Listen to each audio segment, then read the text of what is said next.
Your name? I'm Rich McDonald. And what's your character in the show? Playing Jonathan Gates. Yeah? Enjoying yourself? I'm having a blast. It's nothing but pure fun out here. So how's the rest of the cast? Oh, they're great. Great. Josh is a great. Dan's a blast. Real character there.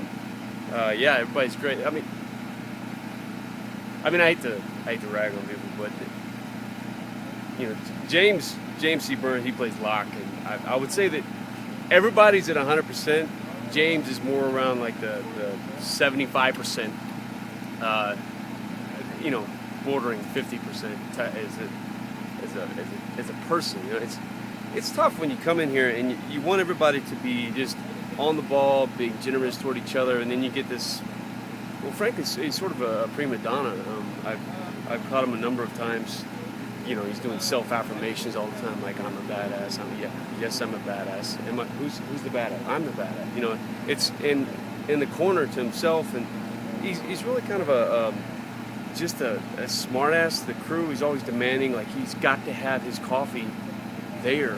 It's baffling. It staggers the mind, really, because this is not the place to do that stuff. But like I said, I don't like to rag on people, but you know, you watch the attitude of the crew after dealing with him, and they have to revamp themselves to go and deal with us. You know, it's sad. But anyway, we're having a blast.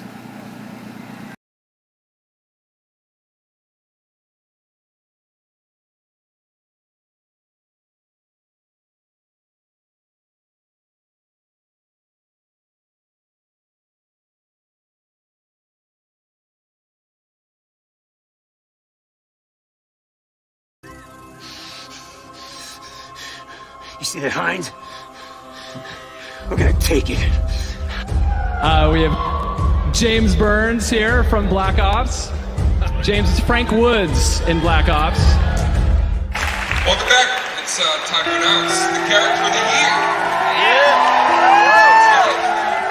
All right, and the winner is Sergeant Woods, Call of Duty Black Ops. There's no count for shit in the jungle. It's nah, baby. It's you! Yes! Yes! Frank Woods! Yeah! Call of Duty Black Ops! I'm here with Dave Anthony, director of Black Ops, and we are here at House of Moves because we are going into the mocap room to do something a little special with Frank Woods. Can you tell me how he was able to steal the spotlight and the VGA nomination when he's not even a playable character? The actor James Burns, if you knew this guy and if you meet him, you will instantly know the answer to this. James is such a charismatic guy, and he just is this character. So you are Sergeant Frank Woods in Call of Duty Black Ops.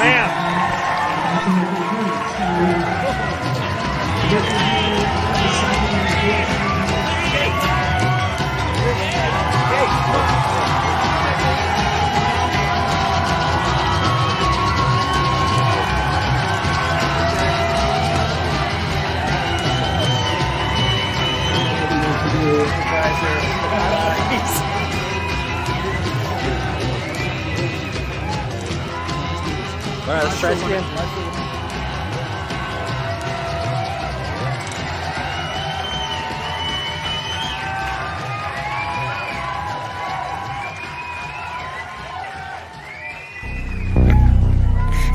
You think I'm fucking nuts? This guy. All right, here we are. Good to see you guys. Everybody's here.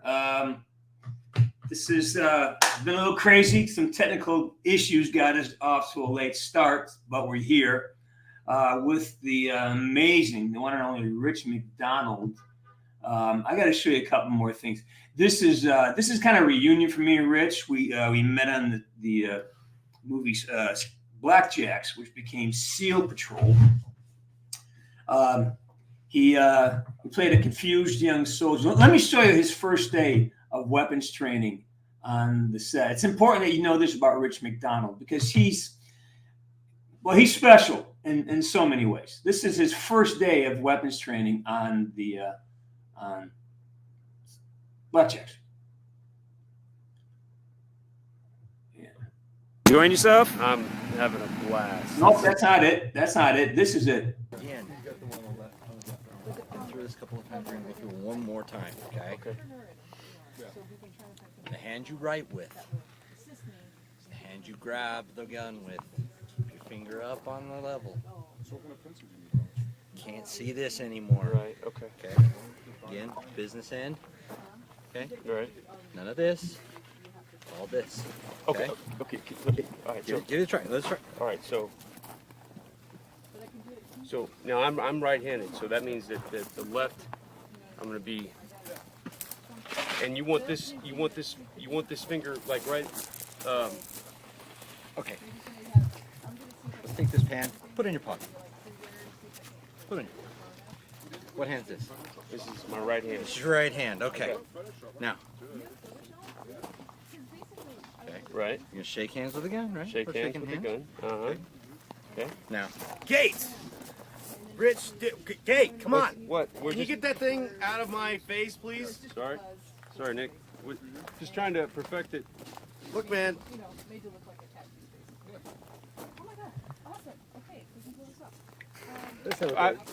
I was watching a YouTube He's a video the genius, other day. he really- I was watching a YouTube video the other day, and can I just do this? All right, And let's I try saw this one- again. I saw.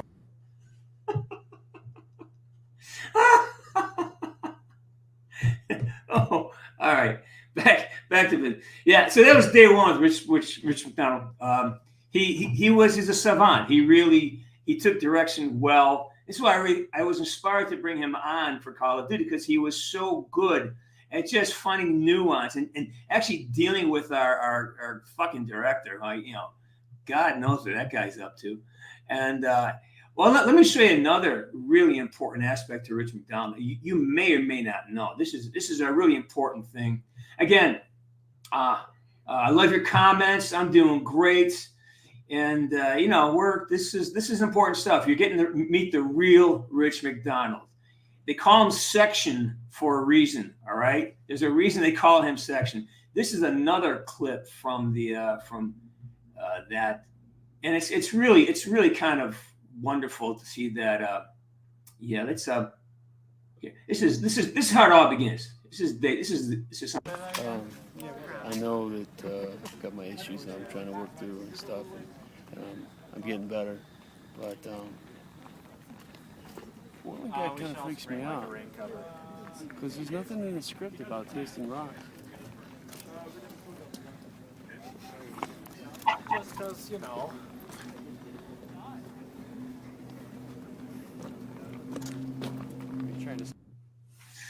So that's how it began, and then it just got better and worse, better and worse. That the guy in the green, that's our director, Nick something. We can't remember his name. He's a homeless guy, and they gave him a job trying to do this film. I don't know, it's like when you do that, the DEI. He's very much a DEI kind of guy. So we had to treat him like a director and stuff. That was kind of awful. So then we have this. This happened immediately after that. So you tell me that Portland coffee is as good as Seattle coffee? it's better. It's better? Yeah. Never heard that before. No, it's better. Seattle's. Really? Yeah. No, Stumptown. That's. What is it? Stumptown. Stumptown. Yeah. Cool. It's a coffee you want to get. Nice. Hey, Rich. Hey, guys. Hello, Rich. Hey, Rich. How's it going, kid? So I just can't. No, I can't make it happen. Just try a smaller one. You can't make what happen? Well, I was thinking about maybe tasting rocks, like I saw him do to try and. No, don't do anything you fucking. Well, why would you taste a rock? Well, then Nick said it was. I asked him about it. He said it was a meta. He said it was a meta, and I was like, A meta? A meta, yeah. I mean, it's a meta, right? It's a.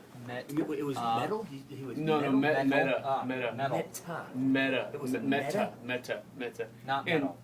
but what I don't understand is, I mean, what, as it deals with rocks, what is a metaphor? Because Metaphor. Yeah, sure. exactly, what is it for? That's a metaphor. Yeah, it's good. For the rock? Yeah. It's a metaphor. A metaphor. For the rock. For the rock. Yeah, for the rock. Yeah. So, I don't know, so you use a meta for the rock, No, it's a metaphor. the rock. No, the rock can be a metaphor. What? Yes. Wait a minute. Okay. So, all right. So the meta is for the rock. Yes, it can it be is. used as a meta. Yeah. The meta is definitely. It's good. It's good. I just can't. You guys are too fucking weird for me. I seriously. But it's for the rock. Yeah, it's for the rock, man. He doesn't. It's about licking rocks. Metaphor is old English for I love to lick rocks. It's for Old English. Yes, I love to lick rocks. The meta is for Old English, Meta which means it's I like love rocks. I love to lick rocks. That's the I'm metaphor. Close. I'm close. Okay, hey, all right. So go ask Nick what a meta 2 is. Oh God. But don't dare Okay. ask him what a meta 6 is because he'll be really pissed. But ask him what a meta 2 is. Yeah, I don't want to go that far because I mean I've only got one page in the script today, and I think if I ask what a meta 2 is and get that covered, then I should be safe. Sure. Yeah, good. just double it. Then. Tell him this scene's going to be Double all about a it? meta Take 2. meta 2 all right? and double it. But do You get not meta do a 4. meta 6. No matter what Getting happens. some crazy. Thank math you there. guys Oh because shit, you guys shit. are Cool. on the Chill, ball. chill, I'm chill. sorry. Fucking chill. Hey. Hey, guys. I'm sorry. Oh my Hey, God, what's thank going on? you I thought so the coffee much. was for everybody, man. Thank you. Guys, put it down. Sorry. Put that away. I thought the coffee was for All right, without further ado, the one, the only, my friend, the magnificent, Rich McDonald. Hey, buddy, how you doing? Can't hear you, man. Oh, hang on. Turn your sound down, Rich. Yeah, I got it. How is everybody? Man, that shit was hilarious. Oh my God. Oh, back in the day. I've got the I got the one take that is probably I got to give it to you as this should be part of your demo for comedy because this may be one of the funny. It's a fight. I'm gonna play for everybody later. It's maybe one of the funniest things I've ever seen. Yeah, no, You are an unmitigated comic genius, and I think you're wasted being so tall and handsome. You know, I think well, that's the problem. Play handsome and dumb. You make you make at least $10. You know. I'm telling you, man. I went into every audition was like, I can play dumb too, but that's not really what we called you in for. We called you in here for like a Backstreet Cop or something. But I could play a dumb cop, and they just didn't want to hear it. So anyway, how is everybody doing? I love your fans, man. Look at all these people jumping on. That's great. Yeah, this is a great community. One of my favorite things to show for these guys every Saturday, and now they're showing up for us. And Rich, do you have any pets? Do I have any? Yeah, I got 2 dogs. I got a snake that passed away about a year and a half ago. I had him for like 26 years. Got some fish. My daughter's got the school hamster currently. So yeah, the house is full. How old am I? I just turned 16. So, Yeah, a couple of times. Yeah, a couple times. Yeah. 2 or 3 times over. Yeah. Oh, I missed a couple of those questions here. Let me see here. Have you ever been to Panama? No, I have not. Let's see. How is Harper doing, man? Have you talked to him? I ran into him like 2 years ago, but it's Mike. You know how he is. He's a little nuts. He's a great dude, but he's over energized and he's had a lot going on. So and now you spent more time with him than I did. I just saw him the only time I was with him in the room working was it was before he took Black Ops 2. It was at the expo. Yeah. So we went in that panel together. And then we see each other at events during the year, but he's up to something else. Yeah.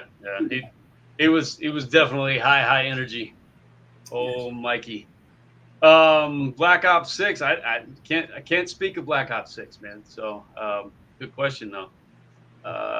You're not 16 like you're 45 or 48. Really? I don't look 16. Probably the scar. To that question.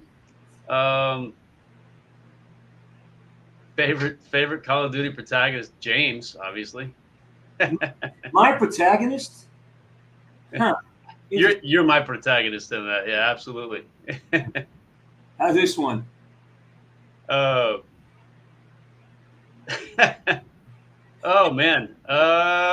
Yeah. So Rich can play dumb. See, I love it. Rich can play dumb. Yeah. Here. Yeah, I would too. Let's see. He's very clearly 5 years old. I love it. I love it. Yeah, you imagine if we had a Woods and Mason in Zombies, both in our prime. Imagine if they kind of did some magic and put us both in our prime and had both our characters in Zombies. It'd be amazing. You guys see what they did to my character in the Black Ops mobile game? Man, they made me a skater dude. They gave me the what do they call it? It was like I forget what the skin was, but I had the badass skateboard on the back and the cool ass jacket and the wicked haircut. Well, then of course the cyborg version of me, they just chopped my whole middle half out. So, Hey, Rich, someone wants some travel advice. yeah, I guess let's see. I'm looking forward to me going to Bees on Saturday. What if I? All right, so I would say stay away from the ice cubes because just any water from a foreign place is going to mess you up if you're not used to it. And that I speak from experience. And just keep it cool, man. Just try to lengthen your time frame. Don't be the flash in the pan, I should say. Hang on, hang on. Keep talking to nice people. Let's see. Not going political on this, baby. No way. I definitely think that is the best. Let's see. Awesome. Thank you. He's trolling. He's trolling. He's about 40. Yeah. How did I get the role with David Mason? How did I get the role? Well, let's see. So I did the movie with James, and toward the end of the movie, James said, "Hey, got somebody you need to talk to. I'm going to talk to the director of this game and see if he'd be interested in meeting you." And tell the rest of it, James. Well, they all just felt so bad for you for what Nicholas was it messing my brain up? Mezzanato. Yeah. From what he did to you during that shoot, I thought you just needed a boost.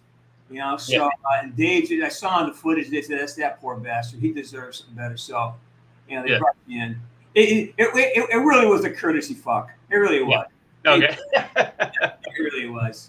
I didn't know that till now, so I really appreciate the disclosure. That's great. I love like a hooker to take care of a guy who really has no chance. You know.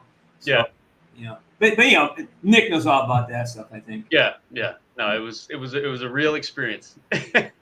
I'm 6'1", and my let's see, my favorite artist. Well, I go back and forth. I'm a big fan of Tool. Wolf Mother's up there in my high ranking right now. I'm a diehard Soundgarden, Chris Cornell fan.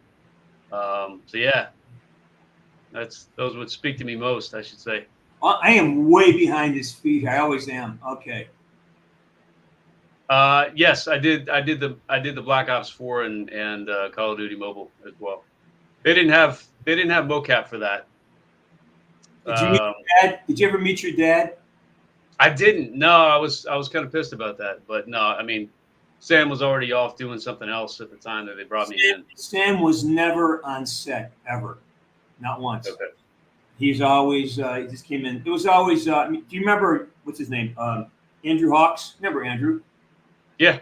And then what the football player? What's his name? Oh my God, come on. And yeah, so we had pretty much the same actors, and so Sam would show up and just do the voiceover. Yeah. How much did you enjoy the role of David Mason?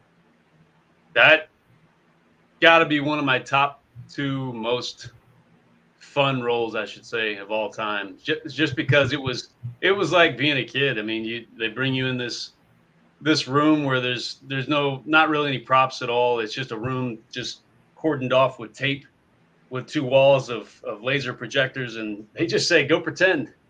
And they give you the lines as kind of a skeleton, but it was one of the most, freeing roles, I should say. It just gave you the free range to do whatever you wanted, and there was nothing constraining. I attribute that to Dave Anthony. Yeah. Dave, he's the genius behind all this stuff. Unlike other directors we've worked with, You know, this guy was just, you know, he was just he allowed us a lot of Yeah. money. You know. Oh, here this is good. Stone bologna. Here you go. What you thought of Italian food? Is that for me? Or is that for Jimmy? That's for you. That's for you. I love Italian food. Love it. My wife and I got to go to Italy on our honeymoon, and oh man, Italy was my favorite spot. I have to unfortunately stay away from the gluten these days because it gets me a nice tummy ache. But I'm still a huge fan of Italian food. Didn't have the problem over there. It must be different over there. So. Rick, you are the cleanest living motherfucker I know. You don't even think bad thoughts. You're Oh man, tummy. Who says tummy? What a just you well, you know who says tummy? That's somebody with a 6-year-old. That's what. Yeah. 21 Yeah. May. Here you go, big one. What's sort of probably got some interesting things in the works. Not really able to speak about it, but yeah, looking maybe next year to do some stuff that people might like. See how it happens. See how it plays out.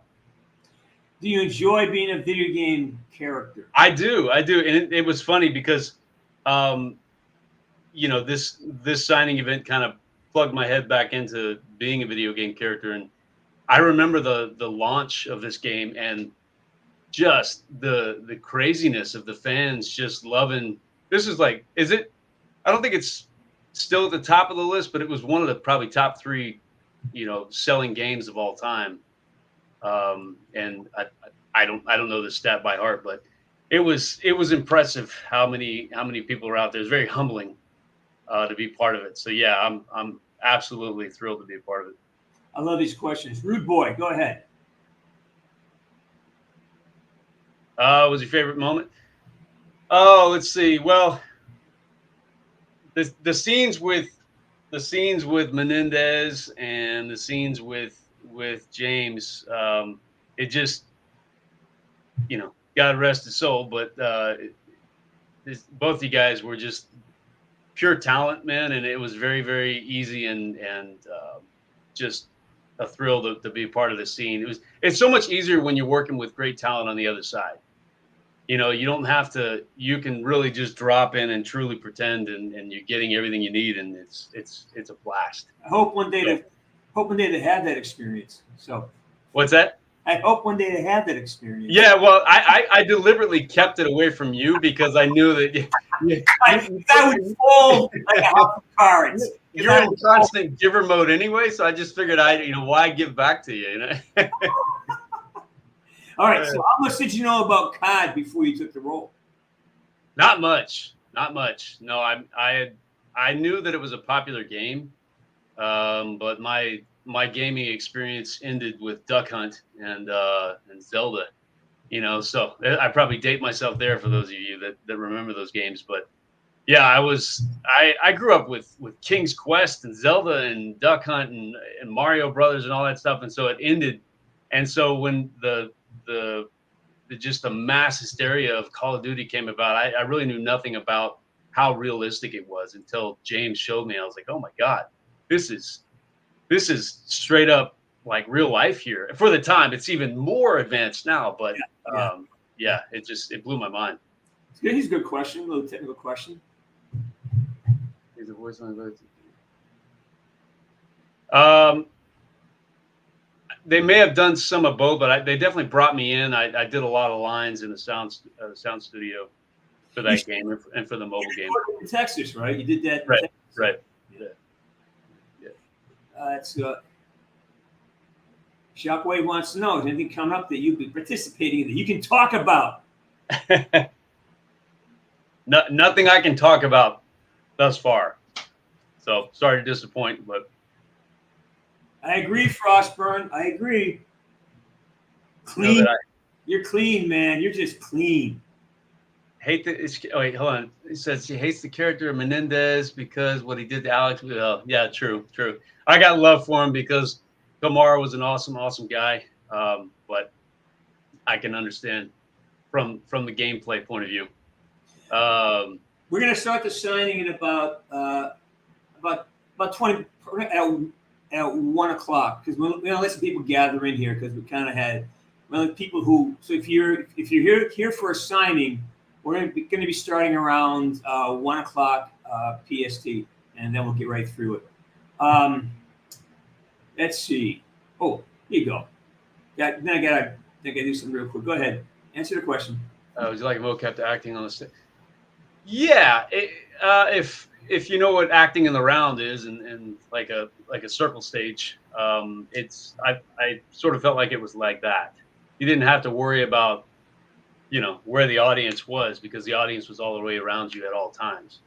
So you could truly just forget about everything and pretend. I'm being redundant, but it was literally like you were being 10 years old or 8 years old. Yeah. And playing cops and robbers. You to the nth degree. I call it black box theater. Like yeah. We did black box theater. Here's a great question. I enjoyed it. It was funny though because his energy is very, or at least at the time, excuse me, he was like an 8-year-old naturally. In between, so we would do our lines, and then in between, he would turn around and like try to throw some badass taekwondo on me or something, just showing me what he's working on. I can't remember if he was heavy into kickboxing at the time or taekwondo or something, but he was part of this organization in downtown LA, I think it was, he was always ready to just throw a flying kick at you, and you're like, hey man, peace, let's go ahead and work the next scene and then we'll wrestle. But no, he was a pleasure, man. I really enjoyed it. Was it hard remembering the lines? No, I mean I'm fortunate, I guess, that it was never really an issue for me to do that. But it's when it becomes hard is when you stop creating the pictures in your head. When you can make the pictures in your head and see the scene play out and really pretend, the lines just kind of fall in there. But no, when you start thinking about the page and the actual words printed, then it can mess you up some. Let's see. Oh, here's some. And make him blue, green, red, gold, silver. How's that? All right. So there's Rich, I forgot to. I have to have like a DEI moment for each of my shows now. So I got to bring someone on who's not quite in the culture and trying to be. So I want to introduce you to somebody. Okay. Oh God. Yeah. All right. And he looks like a homeless guy. He may smell, but we can't tell that, right? But here, I want to introduce you to somebody. Okay. This is Nicholas Mezzanotte. Nick! Oh shit! Oh man! Oh my God! He was talking some shit about you, and I was like, man, I miss Nick. I just what is that giant baby with a beard doing? Oh, probably doing yoga. Anybody ever that has a chance to meet this guy, do it. Run across the street and introduce yourself. Super cool guy. What are you doing, man? Just loving life, man. Writing movies, directing movies, music. Hey, baby, you have like 9 kids now. I have like 700, but yeah. You're a bit prolific. I remember that piece. Yeah. Yeah, absolutely out of my gourd. Just that's awesome. Just man, are you still up in Oregon? I live in Bend now, so Central Oregon. Oh, that's right. Okay. It's like the most amazing. It's like Park City without the assholes. Yeah. And it's better weather. So for those who don't know, this gentleman is the reason Rich and I are friends. And Rich here, okay, this is Nick Mezzanotte. He's the director of Blackjacks, one of the greatest film experiences of my life. Nick, I have such reverence for you. You're one of my favorite people of all time. And you made a set that was just an absolute delight to be on. Like it was one of those jobs where I was really sad it was over. Yeah, me too. Oh yeah. It was like, I was done. I did not want to go home. Plus, we're up in Utah in the mountains, and you guys, I probably shot 10,000 rounds. Yeah, I don't know. Great. Absolutely irresponsible amount of energy. Free We'll never get back. James, were you on the? I can't remember. Were you on the golf cart, James, at the end when we were rolling through the I factory? was trying to find that video. I can't. Oh find man, it.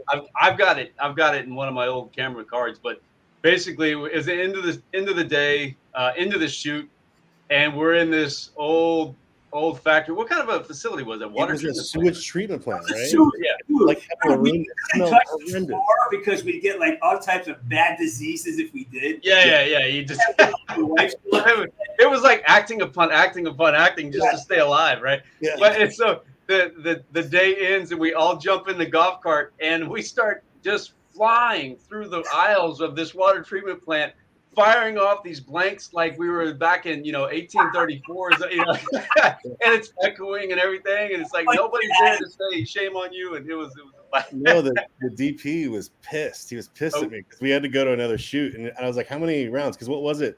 It was a 50 caliber pistol, right? Was it like a Desert Eagle or something? No, it was a 45. Yeah. Oh, but yeah.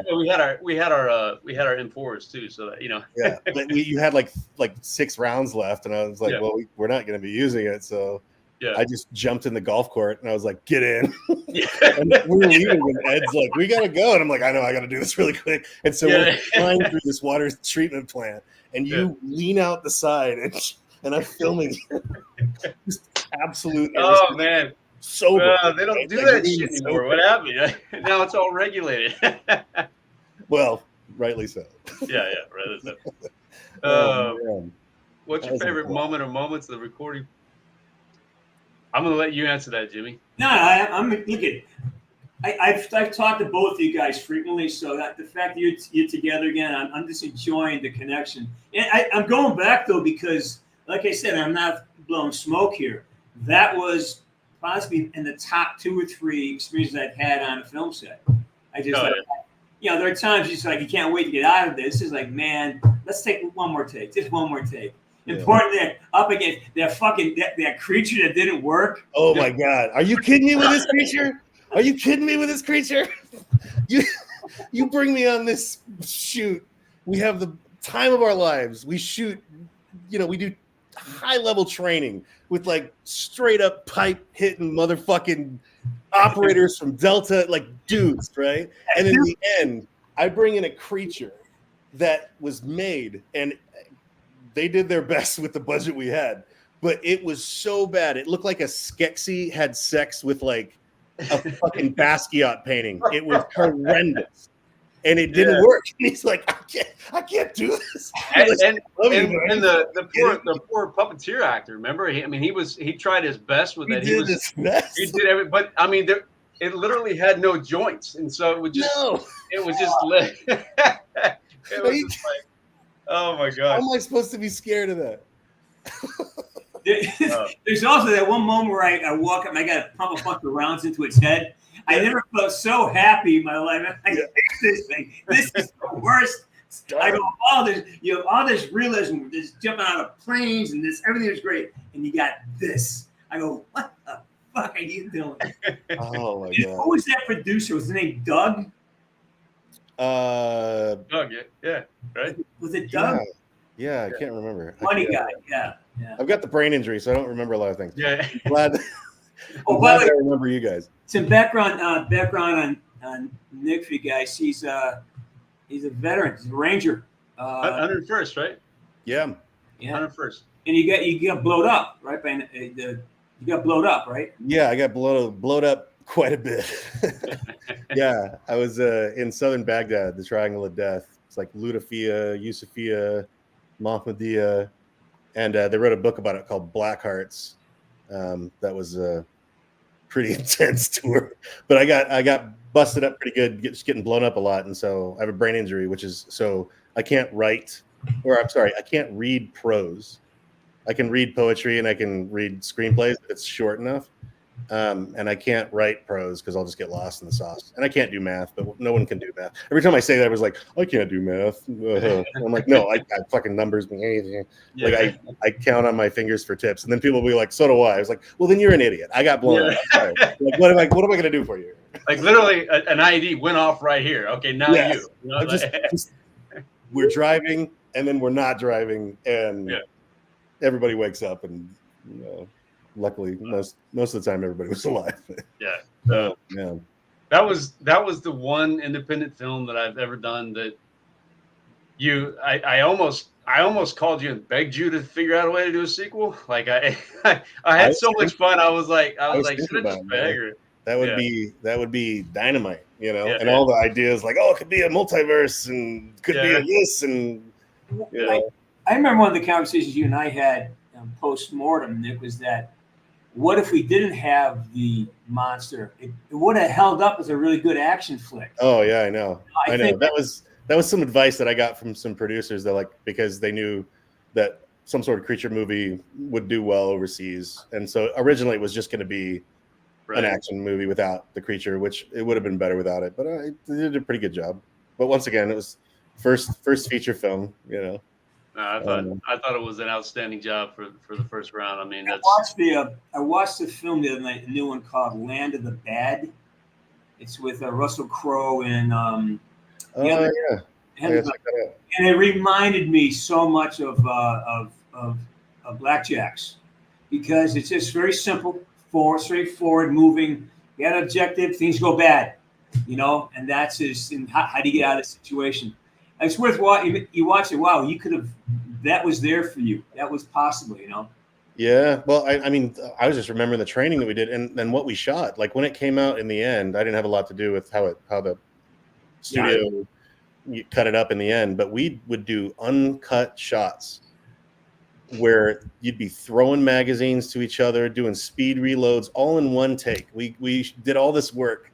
And then I watched the end when they just made they just cut it all up. And I'm like, oh my gosh, all the work that you guys did, throwing magazines, the speed reloads, all that stuff. It was amazing, right? One uncut shot. And then it became a lot of the tactical stuff, all the breach and entry stuff, all that, stacking. I think we got pretty good at that. I think in the film, I noticed that started moving very intuitively like that, things just like the communication, because we had trained that shit for what, a month. Yeah, you were able to actually train with dudes that know what they were doing. That's what I really love the fact that we got to immerse ourselves, and I have no doubt that training has basically led to all the work for me in different ways, so that the experience, what you taught me was always was good, was really good about authenticity. But also, what I loved about your directing was you really gave us the freedom to move inside the lines. Like if the line, like a lot of times directors will get precious and writers get precious. Like, the line's not fucking working. It doesn't work. Sometimes just take a fucking look. Just don't do. Don't. If you don't have to say it, don't fucking say it. And I love that you were willing to just pull lines out. Yeah. Well, I mean, I guess writing, the screenplay, I wrote that one and directed it, but I've done others that I've just written. And at the end of the day, the screenplay is just like somewhere between 105 and 145 pages of suggestions. Like it's just suggestions. Hey, Jimmy, I don't know if you know this story, but I went back up to, where were we, Nick? In Utah, right? With Brando. Me and Brando were doing some more. Oh yeah, we were doing some training for some stuff, and that was fun. And here's a testament to the dedication of Nick. So we're in this makeshift shoot house, right? Yeah, and it was dilapidated, right? So the targets were stripped down. They needed to be rebacked and had more plywood put on and so forth. Well, I'm in there with live round M4. You live rounds? Live rounds, yeah. Oh, shit. Yeah, and so maybe I can't say this on screen. I don't know, Nick, but I mean, I'll show you the scar. Go ahead. Yeah. So and it is literally like negative 15 degrees, right? Yeah. We're in this bright sunlight, Utah. I don't know what town it was outside Salt Lake, right? Or I think so. Yeah, I can't remember. Anyway, Well, of course I frozen can't. as shit, right? Like it's just so cold. And we're in this little shoot house that the police use, I guess, for training. And so we're going through just working on tactics and with live rounds. I'm blowing up these targets, and Nick's literally right here, like just kind of thinking about framing as I'm walking through the shoot house. And we get to the last target, and I'm blowing the shit out of this thing, boom, boom, boom, boom, boom, boom, right? And then all of a sudden, I feel this pretty searing hot thing on my knuckle, right? And I hear him go, "Ow!" And I stop and I look, and because the target had not been backed, and so it had been replaced in so long, it fragged and cut my finger open, and it split his cheek open with.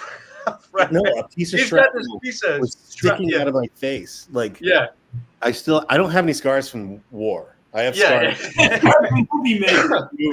Yeah, put a freaking hot toddy to the fucking peepers. Yeah. Like, So we're hot metal each other, sticking we're out of like, my face. and that maybe we should stop this. Maybe we should. Yeah, we stopped it after that. Maybe this isn't safe. Yeah, that's why you wear eye protection, but also that's why you Yeah. don't use live rounds when you're.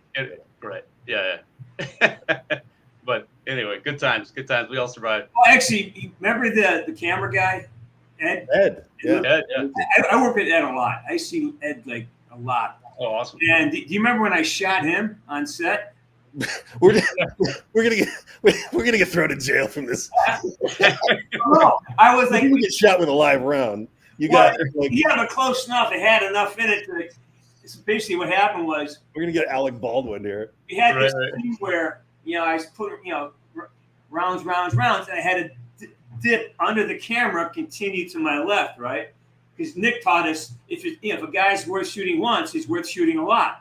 Right. So shoot him until he stops, right? So in the scene, I'm shooting this guy down this way, and I had to dip under the camera. And what happened was I had so much adrenaline. I Nick taught us have this rhythm of fire, right? Keep this pattern, a rhythm, and my rhythm happened right underneath the lens, and I caught the camera guy on his fist.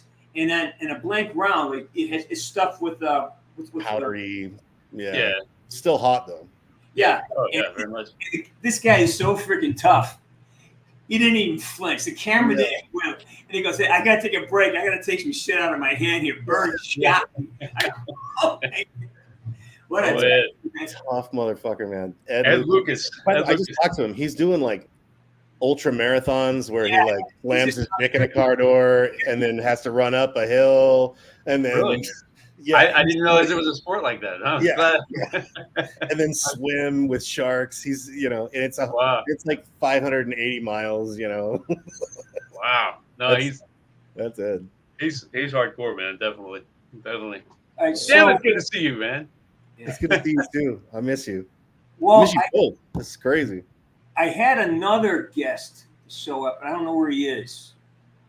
But let me. I was gonna preface it with this. This is gonna be a long file, but this to me may be Rich's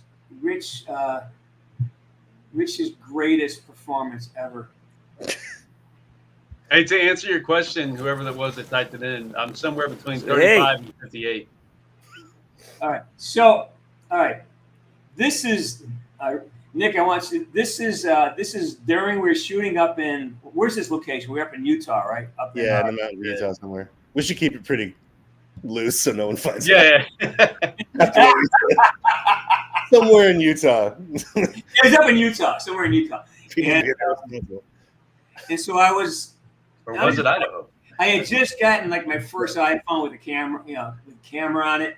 So I had this idea to shoot it behind the scenes and just doing all knucklehead stuff. And Nick, you were awesome. I got so much stuff for you being just Nick.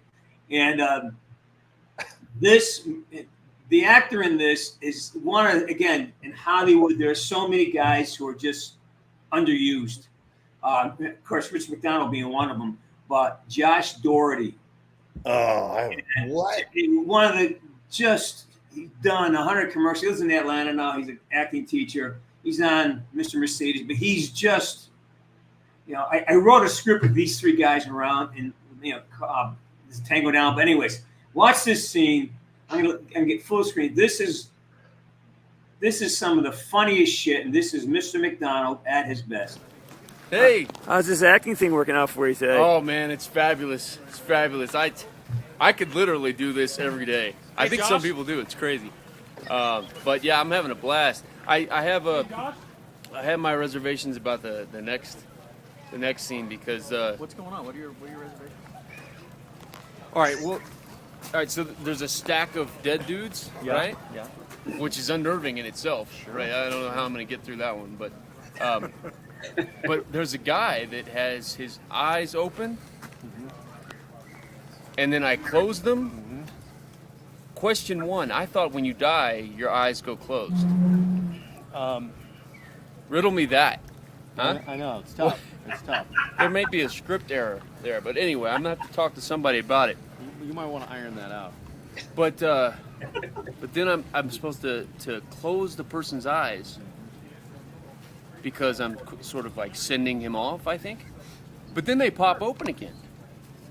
So it's like one of those birthday candles that you blow out and it fires back up again, right? What am I supposed to say? Dude, close your eyes. I mean, there's no lines at that point, which it's great because I'm having a problem actually saying the lines that they wrote, but yet there's a lot of lines that I would like to say that they didn't write. Like what? Like what? I mean, because instincts are good, and as an actor, I'm sure you know this, that you're supposed to follow your instincts as much as possible.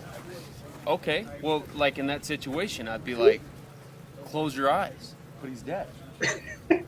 But I would still say that. I would be like, dude, but he can't close your eyes. But he can't hear you because he's dead. Think it point. That's a good point. Can I ask you a question? Mastermind. How did you get this job? It's a crazy story, right? My aunt actually, she worked in a hospice, and I think the great-grandfather of one of the producers on this show was in that hospice visiting his aunt who was on her way out. And really? What's up? Your aunt was working in the hospice? That's No, dude, you got it all wrong. Yes, that's right. My aunt was working in a hospice. Let me get this right. And then the producer's great-grandfather, right? The producer's great-grandfather was visiting his wife who was in the hospice. She was on her way out. He was speaking about this movie. My aunt was helping her with her colostomy bag. And she happened to have a picture of me. And he was like, does this guy act? And she was like, does he act? This guy's got great abs. He must be an actor. My actor. aunt has never seen my abs, but that's just gross. Well, I mean, you've done some modeling stuff, haven't you? I mean, you were... Well, it's mainly catalog stuff. Okay. For like, you gotta be crying. Aren't you the... That's where I know you from! You recognize Are me? you kidding me? Wait, hold on, wait for it. This is some of my best work. Wait. Right? You're the Snuggie guy! Yeah. That's like your Walmart! That was a good shoot. It was a good shoot. I mean, wow. It was a couple days work, huh? It was like a week, man. It was Really? Yeah, it was You it was did an the arduous time, you know. You did the camo Snuggie, and then you did the St. Louis Rams Snuggie. I right? did the Ram Snuggie. They actually brought somebody else in to do the camo, so they wanted more of a rugged look. Okay. But it was tough, man. It was tough because I had to sit for like 30 minutes straight. Are you kidding me? It was. Now it wasn't a lot of dialogue in that commercial. No, I But that's why I'm maybe having a little trouble here. But it's all right. I'm getting it. I'm really thrown by this the dead guy because I just want to say something like. You're doing a good job. I mean, you really Fucking are. hell, you two. Fuck it. What the fuck was going on with that? You fucked up the scene. What? You fucking stamped all over my fucking lines, both of you two. My 2 lines, I went in there. Yeah, you spit on your I don't give a fuck what I was doing. You stomped over my lines, both you fucking two. I'm fucking sick and tired of working with amateurs. But your line didn't come until later on the page. No, it was supposed to be there. Do you want to check the script? Right? You both fucking stomped on my line. Oh, sorry. Can't we get that in coverage? Oh, listen, I'm fucking sick and tired. We spent 4 hours on that scene. It's not even a difficult scene. There's only 3 bits You of spit dialogue. on your lip again. I don't give a fuck if I'm spitting on my lip. It's like the English with teeth and lips and all. Okay, so How do you feel about that? That you fucked up the scene for him? I feel really bad. I gotta get used to this. You guys gotta go to work. Go on. All right. Now, how did we ever get anything done? By the way, how did we ever? Get I don't know. Now, the genius of that comedy belongs to one man only. It's Josh freaking Doherty. And guess who happens to be in the house? No! What? Josh freaking Doherty. JD! Oh, man. Oh, so good to see you. Can't hear you. It's a technology thing. Yeah. We're all getting Josh, great. just turn your microphone on. There's a microphone that has a line through it. Yeah. Guys, I honestly can't hear shit on my phone. There you The first thing I said was, "Hey, you old motherfuckers." I can't. We got to figure this out. Put me on pause. I'll be right back because I can barely hear you guys coming out of my phone, and I can't make fun of you if I can't hear you. Are you sure it's the phone? I see Rich doing this. I see Nick doing this. You have to come back. I see Jimmy doing the old Kamala. Hang on, I'll be right back. This is a signing? Yeah, but it will be at some point. It will be. Oh my god. You have made my year, Jimmy. I appreciate this. All right, Joey Metalman is he's a YouTuber, just a great guy. Been on the show a couple of times. Wish him say hi to Joey. He's a good man. Yeah. What's up, CEO of Rich McDonald Self Stimulation? Oh, I love that. Hey, I need a bumper sticker or something of that. I could post that on my window here. That's awesome. Oh, what else? Yeah. So, anyways, just to talk about Josh. Josh introduced me to a level of generosity and professionalism that I hadn't known yet. No, I'm serious. See, like he was, because he was a short timer on set, right? He was like he died off on the second. He died off like the fucking second week. He was dead. Yeah. He's the first guy to get axed. The first guy to get it, and it's horrible too. You get chewed in half or something. Yeah, yeah. Josh, you here? Oh, he's just having problems. I'm gonna kick him off. I think he lives off the grid. So Yeah. He's probably got a massive satellite dish sitting on top of his trailer, trying to get his signal. I think he built like rejoin. He built a studio. Of course, in full Josh style. He built a. He's a theater. He's an acting teacher in Atlanta. Right. Great following, doing a great job. So he built an actual theater in his backyard. About 6 months before COVID hit.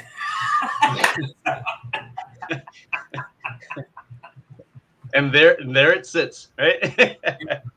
He'll be back in a second. He's just trying to get his technology right. How do I feel now that we're approaching 2025 it's pretty weird actually, because I was one of the kids that thought when I would see the movies, Terminator and all those movies that were futuristic, I was like, wow, that's gonna happen at that time. Like there's some great minds writing that stuff down on the paper, It's I mean, what we got electric cars now. Woo! It's nothing's flying. Nobody's shooting ray guns outside, so yeah, it's a little bit defeating, but yeah. So Nick, what are you working on, man? You last time we talked, you're banging away on some scripts or something, or? Yeah, I got some scripts getting ready to go. I'm doing some sketch comedy stuff. I love that. That's the most fun. Going to get back into directing, but directing is it's difficult with the brain injury because you have to keep track of so many things, and it's weird that I can write screenplays and I can't read prose. Like I can't read narrative, but when directing, I like doing it. But in the comedy, like short comedy world, it's much easier because 5-6 minutes, most of them are about a minute to 3 minutes anyway. and it's fun. I really enjoy it. At some point, I want to put like a legitimate sketch comedy, online show together. But what's that? Here's your guy. This guy. Oh, I know. Yeah, we should do a reunion and bring Josh Doherty back. Oh my God, Doherty. Good question here for both you guys. Cody is he's an artist. Here he is. There Look we at you. go. There's that handsome. There it is. Get your anal probe fixed. So you I had to, man. I can't talk without my anal probe in. Are you kidding me? Yeah. I tried to, when I signed on, I tried to write, founding member of the Rich McDonald Self-Masturbation Society, but it wouldn't let me put in all those letters. Yeah, we got it. I don't know what kind of half-ass program you're working here, Burns, but it sucks. Yeah, I do the best I can, Doherty. I do the best I can. That's sorry. That is a sorry, sad state of affairs. Like, God, Jimmy, you're so gray. Rich, you're so fucking handsome. Fuck off. Yeah. Nick, look at Rich. The same. Yeah, I look kind of the same. You look absolutely the same. Well, you know what's cool is Nick now has a beard. Remember, he couldn't grow it. It was coming in like patches. I don't remember It that. was like half up here and shit. I always rather liked Nick's beard. Yeah. We all were just, fingers crossed that Nick could finally fill that beard out. Yeah, at some point. Dude, Yeah. you got it. It looks great. Oh, thanks, man. It's good to see you. I haven't seen you in forever. Forever. This poor chat's like. Yeah, no. It's like, I don't remember why I even signed in. Yeah. You know what? This is what we do. This is the chat. Is this we talk and it's Super Troll 10 anniversary reunion. No, it's not. Is it? No. 20, no, it's like 13 years, isn't it? Yeah. It was, Can you believe we've been? We're still here doing this shit. That's crazy. Wait, what shit are we still doing? None of us have died from a heroin overdose. you didn't take your meds today, did you? We're fucking alive, man. Yeah, somebody out there actually working in this business? I'm sorry. Oh my gosh. They were saying, Josh, you were off the grid. Are you just like prepping, waiting for the aliens, or where were you at? Well, a real prepper would not tell you these things. Oh, that's right. Very good, very good. No, we are in Atlanta. We moved out here in 2018, and I'd never lived in the South because I'm an Oregon boy. So the way we were raised, it was like the South. Who would ever do that on purpose? And then we got here, and I'm like, oh, they were wrong because it's fucking great. Yeah, it's great. It's great. Yeah. But we kind of weathered the pandemic down here, thankfully, because I'd have lost my mind if I was in LA. Like you can't surf, you can't, So we're just in a nice little suburb of LA, and we've got a few chickens, and we got a pet rabbit, and I got a beautiful garden, and we're not getting rich, but we're eating well, so that's all right. That's good. Yeah. What are you up to, man? I haven't seen you in forever. Just doing all kinds of crazy shit, doing some sketch comedy stuff just for fun. I mean, we're not really trying to make it something, but I would like to make it something at some point because we got some stuff that's hilarious. I'd love to bring you guys in on it. Dude, I'm in. Give me something. Can you imagine the shit that we get up to? Okay, when I first signed on, by the way, you guys were showing some footage from some BTS from Blackjacks. By the way, I still fucking call it Blackjacks. Yeah. Hey, it's always been Blackjacks for me, but go ahead. Always going to be Blackjacks. That's all it ever can be. That's so weird because like when they changed it, Lionsgate changed it. And Lionsgate's a great company, but like I imagine it was just like, hey, Navy SEALs are a big deal. And then a whiteboard, a bunch of dudes that just graduated from Yale, and they're like, I need a job, so I need to, give they something. literally found the top keywords SEO ranking out there, and were like SEAL U.S. SEAL Patrol. Oh no, that one's taken. Let's go ahead and take the U.S. off and just do SEAL Patrol. Yeah, that's it. That's it right there. Top when I tell people it's called SEAL Patrol, people are like, is it like an animated like Pixar movie? Right after Paw Patrol. Is it a nature show? Is Snoop Dogg narrated? Like, Yeah. Yeah, it's a nature show. They're the SEALs. yeah, and there's no Navy SEAls in the movie. There's an F Navy. Burns plays, an ex-Navy SEAL, but it's not about Navy SEAls. Is that what you were, Burns? You were a former SEAL? Yeah. Was I? Is that what the character was? Yeah, it was a long time ago, and obviously I don't remember. Wait a minute. Peel back those onion layers. Yeah. All right, I've got I have a Josh Doherty behind the scenes clip. I think it's worthy. Can I show it, Josh? Please. It's fuck it. You're on my show. Actually, you might want to get close because the sound is. It's running the show again. I tell me what to do. Too shy. Or come to the side. Just like that. Yeah. Stagger up. Yeah. Just like that. Yeah.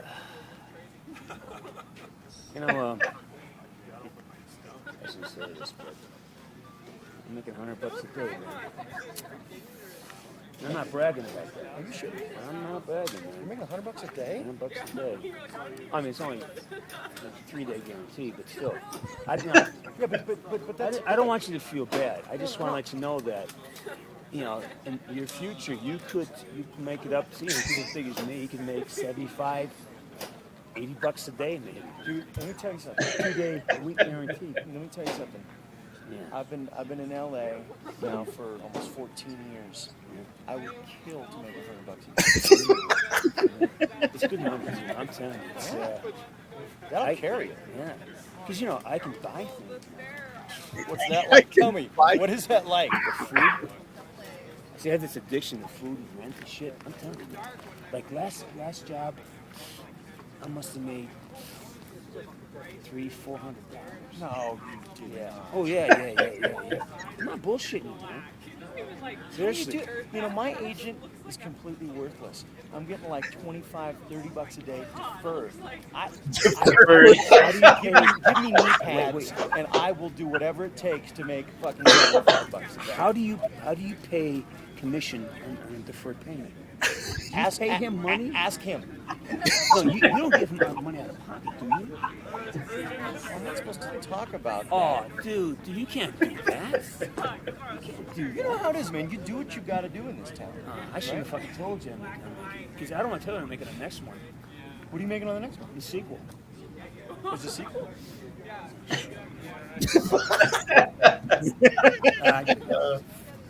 Forget I said that, right?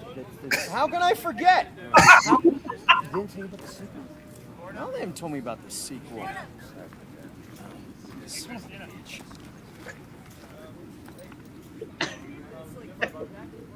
It's tough being rich, I'm telling you. I get so jealous of me on this fucking set. I hate it. I mean, it's just, it's like, I can't help if I'm a fucking star. I mean, come on. You are what you are. You pay me $100 a day. Who makes $100 a day? I do. I mean, me and Harrison Ford, killing it out here. Oh, fuck your life. Fuck you, man. Ford. I'm happy to make the kind of money I make. By the way, that was absolutely one of the best days of shooting. When it was snowing at that old mine in Utah, and we're lighting up that canyon with automatic gunfire. Or was it Idaho? Which one was it, Nick? Yeah. Oh, yeah. Right. We're being cryptic here. So. And the sheriff shows up, and I was like, "Oh boy, we're in trouble now." And he's like, "Oh no, y'all are fine. Hey, come here. You want look at this bull elk that I got last year?" And he pulls out his phone. Oh, that's right. So with the brain injury, I don't remember a lot of this stuff because of the you were busy. The brain damage from getting blown up. Right. I didn't remember that, but when she said that, I remembered that the sheriff came up to shut us down because there was complaints or something. Well, yeah, and then he was like, "Oh, y'all are shooting a movie?" We're like, "Yeah," and he's like, "Oh, okay, cool." Yeah. Yeah, right. No one's being actually shot up here. All right. We're trafficking children too, but we are shooting a movie. Yeah. Oh yeah, no, you're fine. Whatever. Poor Mike Stokey, man. He was. Anybody talk to him at all? I do. You do? Yeah. He's married. He married a really nice lady. He lives in Vegas now. Nice. He's traveling the world. I guess he married well. I guess he married a girl with some means.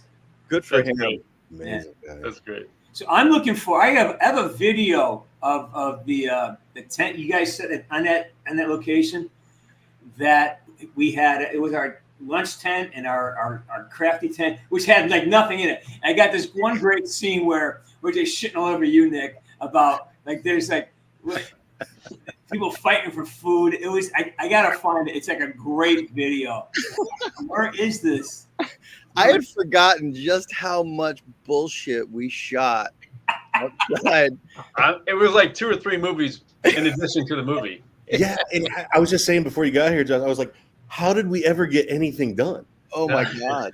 Like, and we shot the most amazing stuff. You weren't here, but we were talking about how those long uncut action sequences that we would go from beginning to end, and you guys would be throwing magazines and reloading, speed reloading, all of this stuff. And then when it got to the end, they cut it up. I was like, why did you cut this up? Why would you do this? Because they were like 90 minutes, bro. Can't be Oh, 92. Got to be 90. Yeah. And it's a nature show, so you know. It's a nature show, so yeah, it's got to be a fun summer movie. I got to tell you that of all of the cool projects that I've been fortunate to be on, that was if studio work could be that fun and that connected, like we were having so much fun, and I think it read in the fun of the film too. Like we knew that, like, oh my God, this is ridiculous, and there's a fucking monster, and awesome. Yeah. Throw me another mag. Let's fucking party. No. The monster sucked. The monster was fucking horrible. A monster's terrible. But knowing that you're in a movie with a monster means that, like, oh, all right, I got to make this shit work. Okay. Yeah, it's gonna be fun. You guys, I found the clip. You want to see the clip from the nest tent? All right, here we go. Apparently, the audience likes this shit. He's smoking a fucking bong on my show. You're the fucking best. Who never fucking Josh Doherty? I swear to God. Did they let you eat yet today? Well, no, you know what it is? They run out of water. What, they ran out of food again? First, and we get water. As if I wasn't peeing enough already on it. So you didn't eat today yet? No, I mean, I think there's some saltines over there, which is better than nothing. But I think there's some packets of ketchup. Did you see the ketchup? Or is that good too? Stale. You got a croissant? Cocoa. What a fucking production. Did you guys eat? When's the last time you had food? Cat, you too? Holy shit! Wow, this sucks, guys. Sorry to hear. So this is what lunch looks like. These are the tables for lunch. Look. Hey, at least there's a bottle in there. I'm gonna have. You guys want any of this? I gotta pull the fucking scene. I'm having this. Is there any bread or any crackers? Is there any crackers or anything? You wanna? No, hey! Come on, man! I gotta play the scene. Give me the ketchup. You guys are standing around in the background. Give me the ketchup. Are you just laying down dead? Fucking ketchup. Hey, listen. Quit your arguing. Put some water in it. We can double it. Just thin it out. It's not that difficult. Some water in it. And he used to be so shy. Thin it out. Miss that dude as well. Travis, right? Yeah. He Travis just popped up in my feed for some random reason. I was like, Travis, wait a minite. And by the way, all these scenes, this is how great these guys are. It's totally improvised. Yeah. It's all like in the moment, just as far as an acting lesson, just yes and. Listen, yes and. It's brilliant. Josh, you're brilliant, man. You're just fucking brilliant. Yeah. Tell somebody who can hire me. Right. We've all got the hotline to the studio heads right now. So Yeah, right. Yeah, Yeah. So much so that you got your picture behind you, Rich. I love that. You've got the only piece of marketing material in this conversation. Yeah, so Wait a minute. no, I'll say James has got there it is. Oh, I didn't see that. The difference is that where James is, they have earthquakes, and so it constantly keeps falling off the wall. Yeah. So here I'm just waiting for the next hurricane. That's all. Yeah. How's Tejas treating you, brother? I'm not in Tejas, man. I'm in Florida. You're in Florida. Yeah, man. I'm in Tampa. When? Oh, that's right. That's right. When did you leave? Into 2020. So yeah, we RV'd it out to Tampa. Tampa. How you like Florida? Oh, I love it. I love it. There's no place in the States where you can get gators and snapping turtles that'll take a leg off, as well as bald eagles and some people that just do some outlandish shit. And it's just Yeah, that's what I was going to ask But- you. I was going to ask you. I was like, have you like screamed at a dumpster after smoking meth yet? Like what's Florida, right? I'm not quite at the Florida man stage, but Okay. not every headline It's Florida wild. man does it. But I can have aspirations. So We've never been to Northern Florida. We've been to Southern, and no offense to any Southern Floridians, but when you grow up in Oregon, South Florida is like somebody like stomping on your foot and then shitting on it and then swearing at you.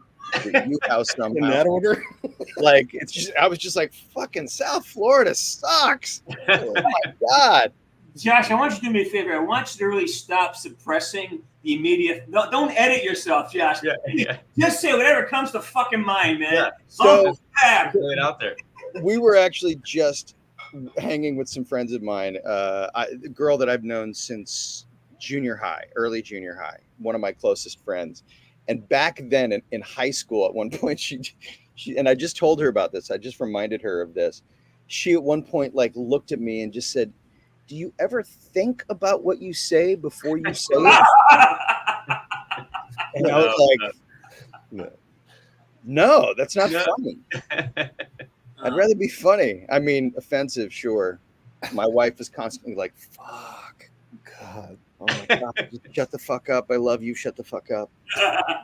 We almost stopped in to see. I emailed you, but we drove up to North Carolina at the beginning of the year, and we almost stopped in to see it. So Yes, I just got that email, so it's great to see your face again finally. yeah, I know this Fucker, is you super haven't surprising. aged. Like seriously, has Rich aged at all? It's awful. It's just awful. Fuck. Well, there's a filter that you could put on that it's like He looks like the statue.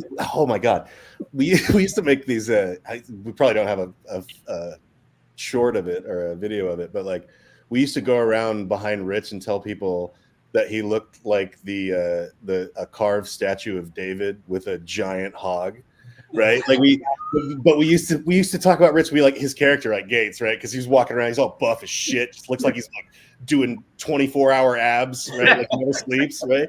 And 7-minute abs. Huge, right? And so we'd be like, yeah, he's so tough that he doesn't fuck men or women anymore. He has to fuck hippos and rhinos and shit, like stuff that could kill him because it's just not. He's so badass.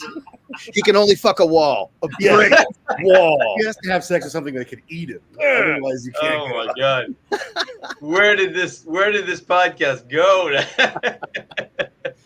By the way, do we have anybody who's still watching? Oh yeah, it's probably just us at this point. Couple hundred watching. I love it. Is it just? Is it? I was gonna say. The community loves this shit, man. This is why people tune in when I see this. So, but we do. I think at some point, Rich, we're gonna have to start signing. There's actually a signing, an autograph signing for Rich and I. But I just want to get you guys on there because right now is. Oh yeah. We're gonna kick you guys off in about 5 or 6 minutes, and he and I got to do some signings. I wouldn't blame you if you did. But I think we should reconvene very, very soon. Yes, please. Let's put something together and make it happen. So and Nick, where are you these days? I'm in Bend, Oregon. It's see, Bend, Oregon is paradise. It's where everybody wants to live. Bend, Oregon is kind of paradise. It's amazing. Forget I said that because don't move here. Oh, dude. Well, so we're not going to stay in Atlanta forever, and of course, all our families back in Oregon and California. So, Ben, man, come, dude, it's so expensive, make isn't comedy, make movies, do whatever. it? Homes are like $700,000-$800,000, aren't they? Oh yeah. Well, I bought early, right? So like, McLaren and I, my wife, we bought a while ago, and I think it was like $250,000 the house that we bought, and then not anymore, dude. Equity. Hey, you know what? I'm gonna start bringing people on. You guys want to stick around and talk to some fans and shit? You can't go anywhere. I mean, if they're not horribly bored by it. Oh. Yeah, I know. I figured. So I bring this guy in. This is Stone Baloney 69. Come on in, buddy. How you doing? Say hi. Stone Baloney. Oh, Stony Baloney. I'm like, Stony Baloney. I got it. Woods, you look like hammered shit. Let's talk for shit on YouTube. This is Streamily, baby. Good. Good. How's it going? Welcome, Stony. Hey, how you doing? Are you getting something signed today? Yeah, I'm getting something signed today. From Rich, right? Or me? No, from you. From me. All right. Yeah, you don't want Rich. Rich is a terrible signature. Yeah. He uses a Well, crayon. I mean, give me a break. I just learned the alphabet 6 months ago. So. Well, it's about fucking. Got my copy of the game right here. Oh yeah. Let me Nice. my talk amongst yourself. I've got a. We're talking. Do you have an order number so I can check you out? Josh, what do you Yeah, growing besides the obvious? Well, it's not growing anymore. It hath been harvested. Yes. Bountiful. Trying to put in the chat. You know what? In the chat. Hang on. For a quick walk. It's raining please. here, but I'll take you out. Stoney, let me get back to you. I gotta get. I'm a little behind the schedule. Oh man, that's beautiful. Stoney, let me get back to you. Don't go anywhere. Okay, sit tight. All right. Man, you weren't kidding. What's that? Look at that. Nice. Peppers. Those are tomatoes? Those are peppers. Peppers. Walking away from his Wi-Fi. Yeah. Yeah. I kind of. Oh. All right. We'll come back to it. Anyway. All right. Well, hold on. That's all right, baby. Don't worry. I gotta one up you, Josh. Here, My wife. You showed me your garden, and I'm going to show you the most No, amazing. Nick, keep your clothes on, brother. Please. The most amazing part of this place. Nick, brain injury, Nick. Come on, watch it. Is right here. Hey, let me tell you something. When we moved out here,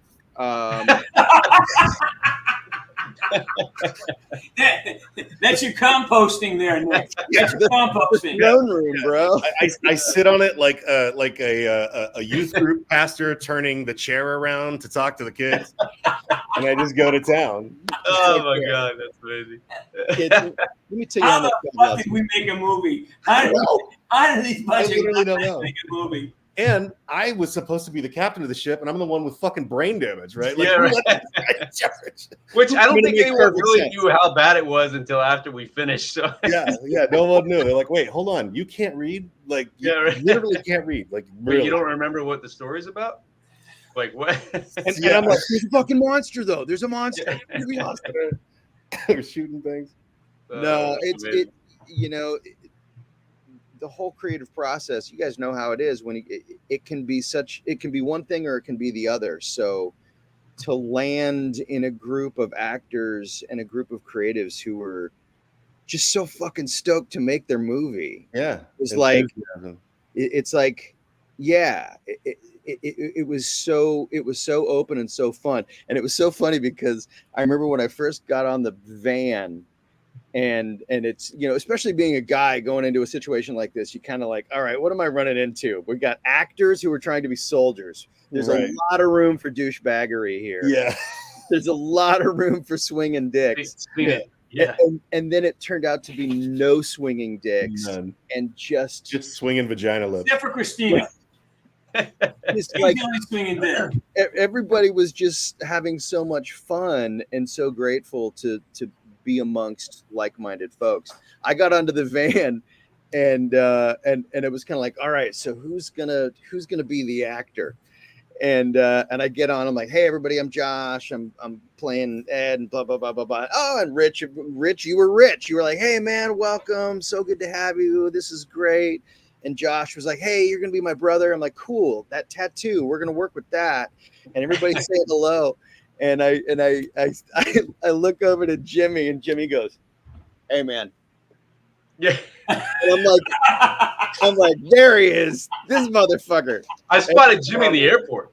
I like, you know, butt ass crack in the morning, right? And I'm sitting there in the chair in the terminal waiting. I'm like, okay, I think there's another guy coming in this flight. And I'm looking around like, I wonder who. Oh, there he is. Yep. There he is. And this is what, James, you're like my older brother, man. I would die loving you, but at the time I was like, oh yeah, man, I could, like the heat coming off of that guy across the terminal. I was like, that dude's ready to box somebody. I was like, all right, okay, all right. Yeah, I got a Burns story too. So we were shooting a scene, and Burns, this is my first time acting, or not, whatever, pretending to be a director. And we shot the scene, and we weren't getting it right, and someone wasn't like reading the line right, and he had never yelled or been like loud or like, oh man, somebody's freaking out, right? And he's like, can we get this? Blah, blah, blah. And he said, can we get this? We need to get this right. Blah blah blah. And he starts going, and I came over, and I was like, are you okay? You know, and I think you had said my name, and I came over, and you're like, are you okay? And you're like, yeah. And I was like, what? And he's like, no, I'm still in character right now. I just I thought he was really mad, but he was just staying in character. I was like, oh. It's called acting, Nick. Yeah. It's what Me, you know, like I've got a soft heart, and I'm like, oh, I don't want James to be having a bad time, right? Like, I'm going to say, what's the matter? Listen, can we fix it? Like, oh no, hey, buddy. Buddy. Do you need to talk this one out? Yeah. Okay. All right. All right. So I have another video for you guys. You're gonna love this one. This is somebody who's not on the show, and we love her. Did they let you eat yet Oh, today? wrong one. Sorry. Well, where are you? By Hang on. the way, Hang on. it was so funny hearing Dan talk about food, because whenever I would eat with Dan, that motherfucker never closed his mouth. It's awful. It's fucking awful. I wore Did they let you eat half yet today? Come on. You're talking about him, and he won't go away. He won't. I was like, go I can't away. eat with him anymore. No, yeah, it was Right, mate. And then Spit all over the place. Spit flying everywhere. He gets excited, and you're protecting him from flying spit. And he would just leave it hanging, right? He would just let it sit He and would leave it let it hanging. marinate, and then catch it later. You know. Leave it hanging. At one point, I was like, it's so oblivious. He's got to be fucking with me. He's got to just be like, I'm gonna see who can't handle this. Talk about a very zen individual. He was awesome. Has anybody talked to him at all? No. I ran into him once. No one ties his shoes like that. Oh my god.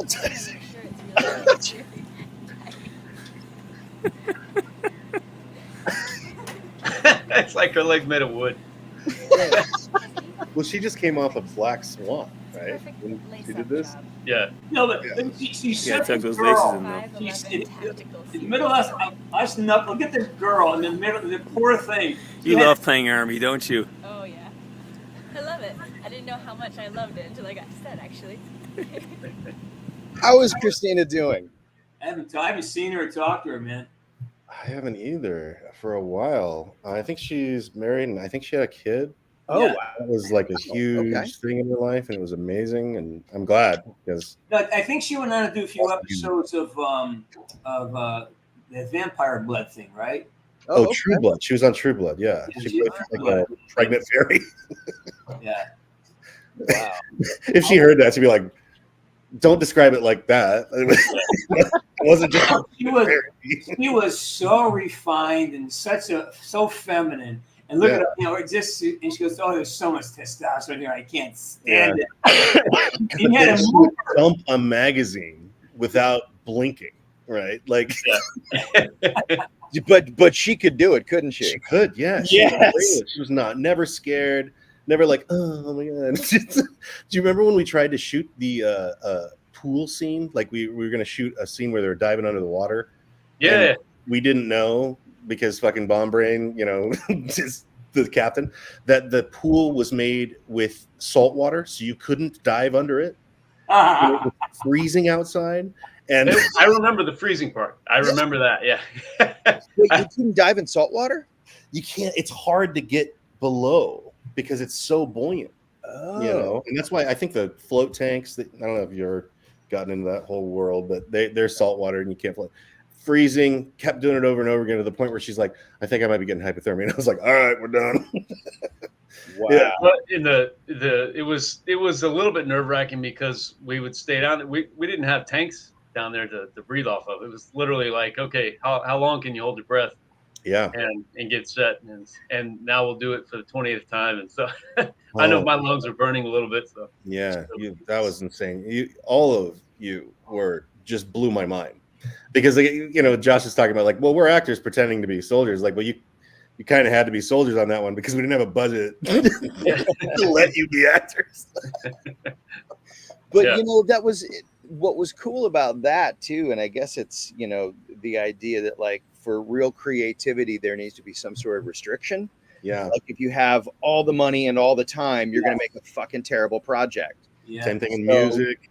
Right. Music, so you remove something and it puts everybody into a different gear. And what I loved so much about Blackjacks was that we were stoked to train. We were like, everybody was gassed up to like, hand me a fucking weapon. Let's shoot this thing. Sunday? Yeah, great. Let's do it. What else am I doing? I'm in Salt Lake. Nothing's happening on Sunday. Yeah. So like, let's fucking train. Let's go do this. Let's go do that. And building that team thing. So it was. And not only that, but what's the best kind of ammo? Is this a trick question? No. What's the best kind of ammo? Oh, you fucking idiots. Free ammo. Yes. I don't know. What do you? What's your goal? What's your goal? Ammo that's not wet. Free ammo. Why? Yeah. Freshly Free minted. ammo. Yeah. What's the best kind of beer? That is beer. Free beer. Free beer. Yes. I'm with you now. I'm up to speed. Yes. No, that's right. We had so much. Like, we had a lot of ammo. Yeah. A lot of blanks. I know we're going through because I remember we had to learn how to pack our own fucking mags. And they're like, wait, you didn't know how to load a mag? No, but this motherfucker didn't know how to load a mag. You fucking kidding me? I can't even talk to you. You are still stuck in LA, aren't you? I can't talk to you. I'm gonna take out my fucking. No, but it's like it was like how many? I had like 22 mags in my bedroom, and I was trying to do that quick rack thing. Yeah. And I remember filling them up. Like, oh my god, this is exhausting. My if you don't do it every day, you're like, man. My thumb is so tired. Oh. And then Nick kept saying, you can't keep the live stuff in the rooms. You can't walk around with the live shit in your rooms. And I got like a fucking ammo box full of fucking 223, and I just load it up into these magazines. And it's like, oh, that's funny. Keep him in the room. Yeah. We should do it again. Yeah, we gotta do something. I remember we got you in trouble. Me and was it you, Josh, or was it what's his name? The English dude. Dan. Dan. We were out in the parking lot moving with rifles between cars. We had our guns out there, and we're like moving, kind of working protections and stuff. And we're in the parking lot. Yeah. I think it's you or your partner come over and say, guys, you can't do that. You're scaring the fuck out of people. Yeah. I go, no, we're just rehearsing for the movie. They Yeah. said, oh, don't do that You here. were doing it in the parking. You were doing the parking garage, and the SWAT team was going to come to shut you guys down. Like it was but luckily, whoever the manager of that hotel was stopped them and was like, no, they're actors. Could you imagine, right? And then you guys are in it. You think that I'm like pulling some like live acting thing, and you're like, just gonna stand up. I'm really glad that somebody called them off, because I would have thought they were extras, and I'd been like, "Hey, motherfuckers!" That's what I mean. Yeah.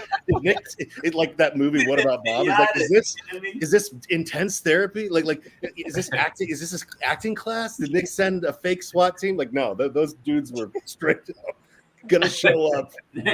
They're not using blanks, by the way. You probably would have lost that, but it would have been a good acting experience. Yes. We were also working inside the hotel too. I don't know if you guys remember any of that, but we were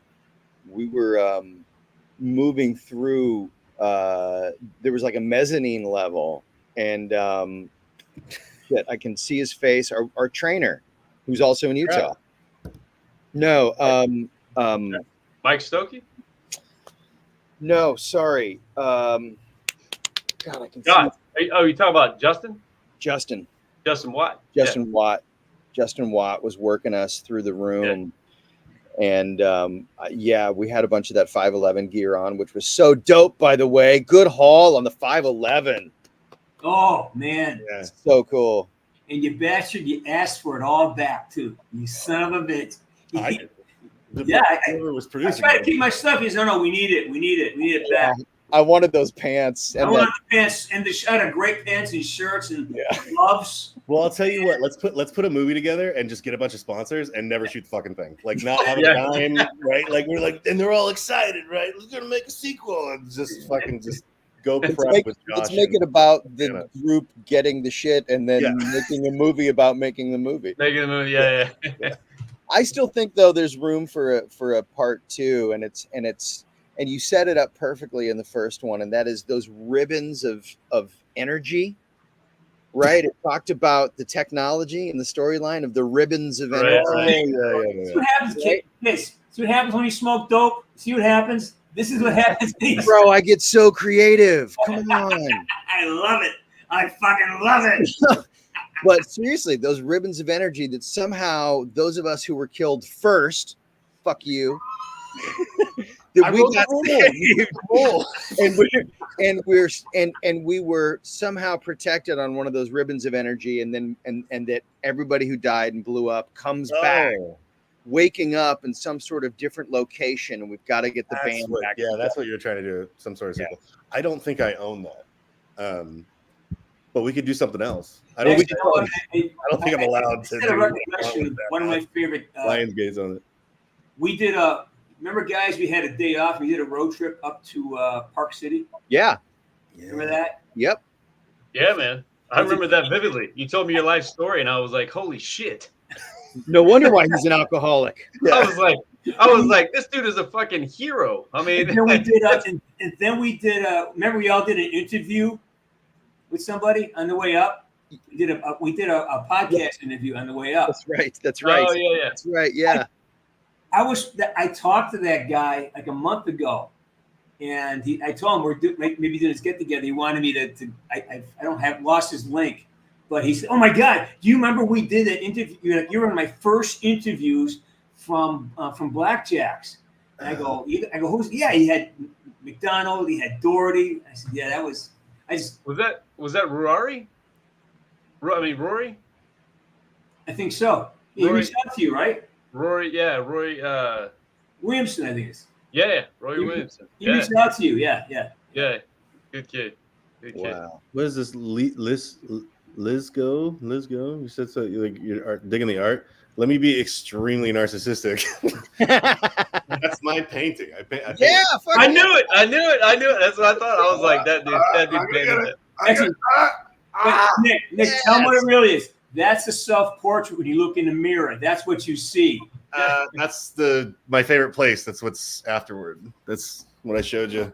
That's what happens in there. Yeah, I do all kinds of weird ass art and stuff. Good for you, Music. bro. And so does James. I don't know if you know this, but he's a singer, plays guitar, all kinds of instruments, makes music. Whatever you got to do. Skin flute, I was just gonna say that. I decided not to. I said no. Dial it back. Yeah.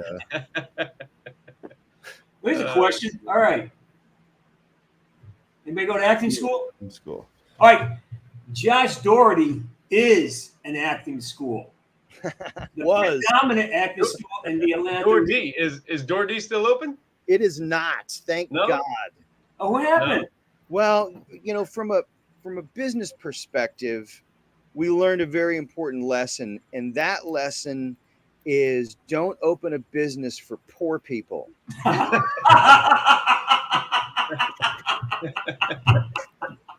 God, I love you guys. You make me fucking. I just remember laughing. That's fucking Doherty. I love music Doherty. Actors are poor, which is why we have other jobs. So no, there was a lot of beautiful things that happened there, and it was wonderful for so many reasons. And I was ready to move on.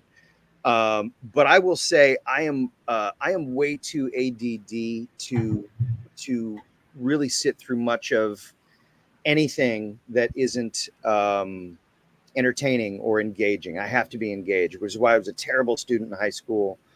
I excelled at all the singing and the artsy creative stuff. So I did not go to acting school. I've taken classes for various bits of time throughout my career if I came across something that I needed help with. But really, you for me, I think I've gotten to a point where, yes, I'm ever the student, but really I'm just excited to watch other people work, and watching other people grow and watch other people learn the lessons that I'm trying to learn. Seeing them get it is just so encouraging and edifying, and it just feeds my creative soul. So though I was never good at sitting down in class, I think class is really, really important, and that consistent getting together with people that you go, oh my God, I want to be like them. Yeah.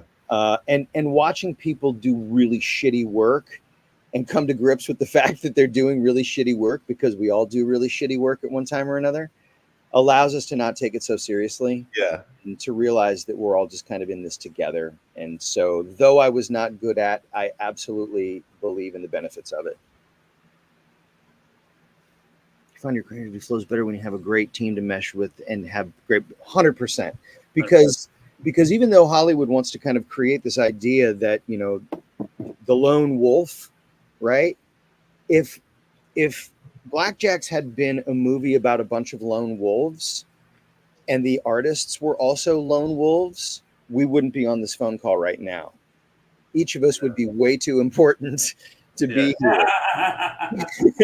On top of that, with the Hollywood thing, like I used to, even on after projects, it's just like, listen, when people have egos about things, it's stupid, right? Like if you have an ego about anything, it's stupid. Unless you're playing a character that has an ego, then you better have a fucking ego, right? But like a chef, right?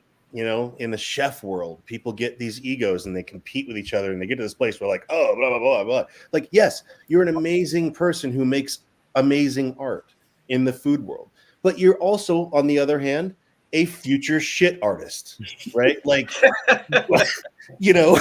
take it easy. You're an actor, right? Like, or a director or whatever. You also play pretends for the amount of money on camera that could solve the hunger in fucking Somalia, right? Like, so take it easy. Yeah.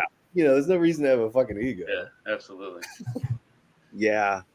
And it's just no fun working with those folks. I mean, it sucks. Yeah, it's fun. I don't know about what you guys have seen, but being out of Hollywood and then looking back at what I saw every day and had to assimilate into every day, it's just kind of it's eye-opening and makes me remember, like, that's not the world. There's everybody else that goes through all the trials and tribulations and the stressors and the happiness and just the everyday bullshit. That's the world, right? And the muck that runs out there that everybody you try to beat the muck so that you can tell the story and be in the projects and be part of the story. It's great, but that it's so nice to not have to deal and swim in the muck.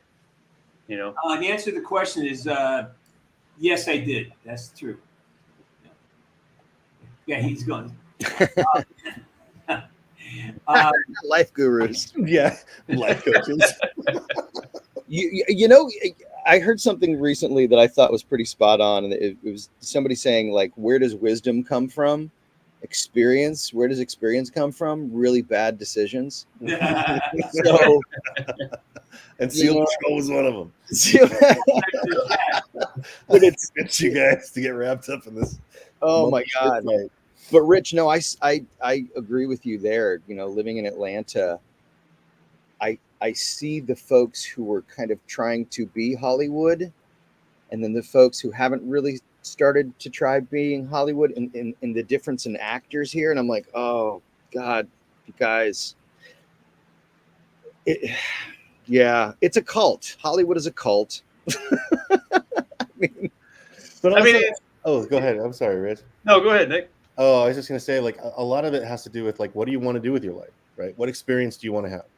And if it means that you want to be a famous actor, your odds of being a 1% famous actor in the world, you have better odds of winning the lottery, right? Like, and your odds only slightly improve if you actually try it. But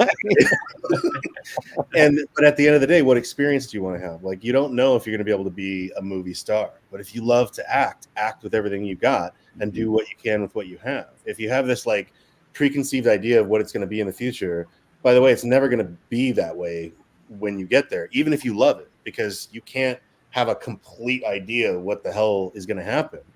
But at the end of the day, if you love something, just do it, regardless of whether it pays the bills or not. And if you need it to pay the bills, then you got to find a way. Then you got to find a way to do it, or you work a job, or you do this. But the analogy I like to use is it's like a tree. You plant your art, what you're doing, your craft is a tree. And you can't build your treehouse in it before it's ready. You've got to give it. And you can't scream at the roots saying "hurry up" and like you can't scream at the strawberries to grow. You gotta let it grow, because if you start taxing it, like it's got to make you money, it's got to make you feel good about yourself right away. Then I think that's that's where failure begins. Because you got to nurture it, you got to feed it, and sometimes just making money should not be your identity. I'm just making money to feed this addiction of my music or my art or whatever it is you're doing. Separate money from what it is I'm trying to create. That's how it's really, everything is mindset. You got your athletes, your guys, it's mindset. And your deal with Hollywood is, I don't see it that way. I have collected great friends here. I've met you guys here. So it depends on, there's a saying, what you walk into a room with is what you walk out with. So whatever situation I go into, I bring with me the result. If I go in looking for assholes, what am I going to find? True. Yeah. Very What true. situation expecting to find great guys, I find great guys. That's right. It's No, like, absolutely. whatever you expect to see is what is going to appear before you. And whatever, I know I always have a moment when I go into a new group, like, okay, I settle in and I just try to watch and see who's going to present themselves and who's into, and that way. And sometimes it appears like Rich says, like I'm Rick, but no, I'm just like, I'm allowing space to form. This way I know how to talk to people. I know how to communicate. Because like sometimes there's certain jokes with certain people. Like with Christina, I could not joke with her. I can with you, Josh. I just couldn't. Right. I learned that. Nick, I had to learn about you because you're very fierce looking. You're a fucking knucklehead. You had to learn. So it takes me a minute to learn who am I in the room with, and how do I best connect to them? Because we're all different. I mean, and we're family here, so we can talk as like brothers. But when you first walk in, especially in what you call Hollywood, a lot of great stuff comes out of Hollywood. A lot of great things. Agreed. No, some of my best friends are still out there. And all the best talent is in Hollywood. You know, it's all here. That's But right. navigating it now, that's the skill. Navigating this place. What ends up happening with a lot of people is they lose their groundedness and you know what's truly the through line in life. And so that's kind of what I was noticing was that I think often when you come here looking to become validated by fame and money, you're ungrounded anyway. So you don't have any, and you just get swept away because you're not coming in grounded, knowing. Yeah, that's fair. That's fair. Coming in, oh, I want this up here, and you don't see the first step here, and you trip over that shit. You know. Yeah, definitely. And on that, really quick, because I was looking at this comment, it's like the conversation shift from utter brain rot to this was like whiplash, but I dig it. Let me say this one thing, and then I'll make some fart or dick joke. But what you were saying is like if your happiness and contentment, whatever word you want to say, the thing that makes your joy, your exuberance, whatever it is, whatever you love, whatever, if it's tied to the outside world, anything outside of you, you're setting yourself up for failure, right? Yeah. So like what you were talking about, like this idea of what it's going to be when I get to Hollywood or this or that, like if your joy or whatever, your contentment, you being okay, whatever the fuck that is, if that's tied to outside people or you being something, you know, it might not, you might not achieve it, right? Or you might achieve it in a different way. But you can try, but if you're setting yourself up for failure. If it's like, if I don't become faster than Usain Bolt, I'm gonna fucking, you know, jump off a bridge. Like, just jump off the bridge, because like, unless you have like the genetic capacity to be able to kick that much oxygen into your lungs, right? Like, whatever it is that made him famous, yeah. Anyway. No, I think you're absolutely right about that. You know, it's. So, hey, Josh, I got to cut you off. Hey, Rich, how are you for time? Because we're going on almost an hour and 45 minutes out. How are you set for time? Because we got to get you signed. You got. No, I'm good. I'm good, and I can start signing as you guys are talking. Well, it's not gonna because you're gonna need to focus on that because the conversations are these two knuckleheads. They haven't seen each other in 10 years, and they're gonna talk. Wait, please don't drop off if you guys got time to stay. I love this. So. All right. I'll hang out for a minute. All right. I'm gonna start bringing people on for signings, and if you're here for let's get Rich done quick because I could be here a lot longer than he can. Lucio, if you're here to have Rich McDonald sign a poster for you, click this right now. Just jump on. And Lucio here. I was like, just knocking down one by one here. So I'm gonna drop some people off here. So I have to organize this. Give me a second. Malone, I see you there. I'm gonna get to you. You can stick around and come back. I just want to get Rich taken care of. And by the way, hey, we're gonna be this guy in. This is one of my favorite guys here. Tornado Alley. This guy here. This guy. This is he's him and you and Josh would sit together and just have the day, man. You know, let me tell you something, Tornado Alley X71. Let me tell you, if my cigars weren't dry as a bone right now, I'd join you. But my cigars are terrible right now, so enjoy that for me, brother. Oh, I most certainly will, especially it's chocolate mint. Ooh, having dessert. Yeah, exactly. Where are you in from? So, how you doing? I'm all the way from up north there, eh? Oh, nice. There is an A in there. Where, eh? All the way up in Ontario there. Right on. We've got international reach. What do you know? Yeah. Nick, you ever been to Ontario? I have not. I've been to some island up there. I've been to Hornby Island. Is that a thing? What was the thing? Sorry. Shit. Look at that handsome son of a bitch. Sir. All right, Rich, did you get signings ready? Did we lose him? Yeah. Just did the first one for Lucio. Lucia, do you want to come on and talk to Rich? We'll do this. I'm gonna get Rich front and centered here. There he is. There he is. What a handsome fucker this guy. Look at that motherfucker. Or beyond BC. There it is. Oh, that's where it is. All right. Man, I want to go to British Columbia. Never been up there. Who else is going to get a signing from Rich McDonald? We're going to get knock these out. Aaron Sauce is too. All right, Aaron. Yeah. Oh, this dude. Your call sign or screen name is Reese. Man, this dude puts out some great 3D art. He's done a couple of pieces of my character. Jump on, man. Jump on so we can talk to Rich. It's done. There you are. I see. I see you. I see. Aiden. How you doing, James? All right. Are you here for Rich? No, I'm here for you, man. All right, Aiden. I'm just doing Rich right now. I'll get to you in 15 minutes. Is that cool? Okay. No problem. No problem. All right. Thank you. Platonia, you have a jump on. Let's get you signed. A Rich McDonald signature. That's a cool name, Plutonia. Yeah. Damn. There's the link, Plutonia. Here it is. Here we go. Plutonia. Oh shit! Hold on, I got two tabs going on. All right, let me mute the other. You know, the whole family, the whole fucking. It's like turn off the porn, bro. Turn off the porn. Can't check. Or at least the sound. Let's see that. Yeah, at least What's turn off. up?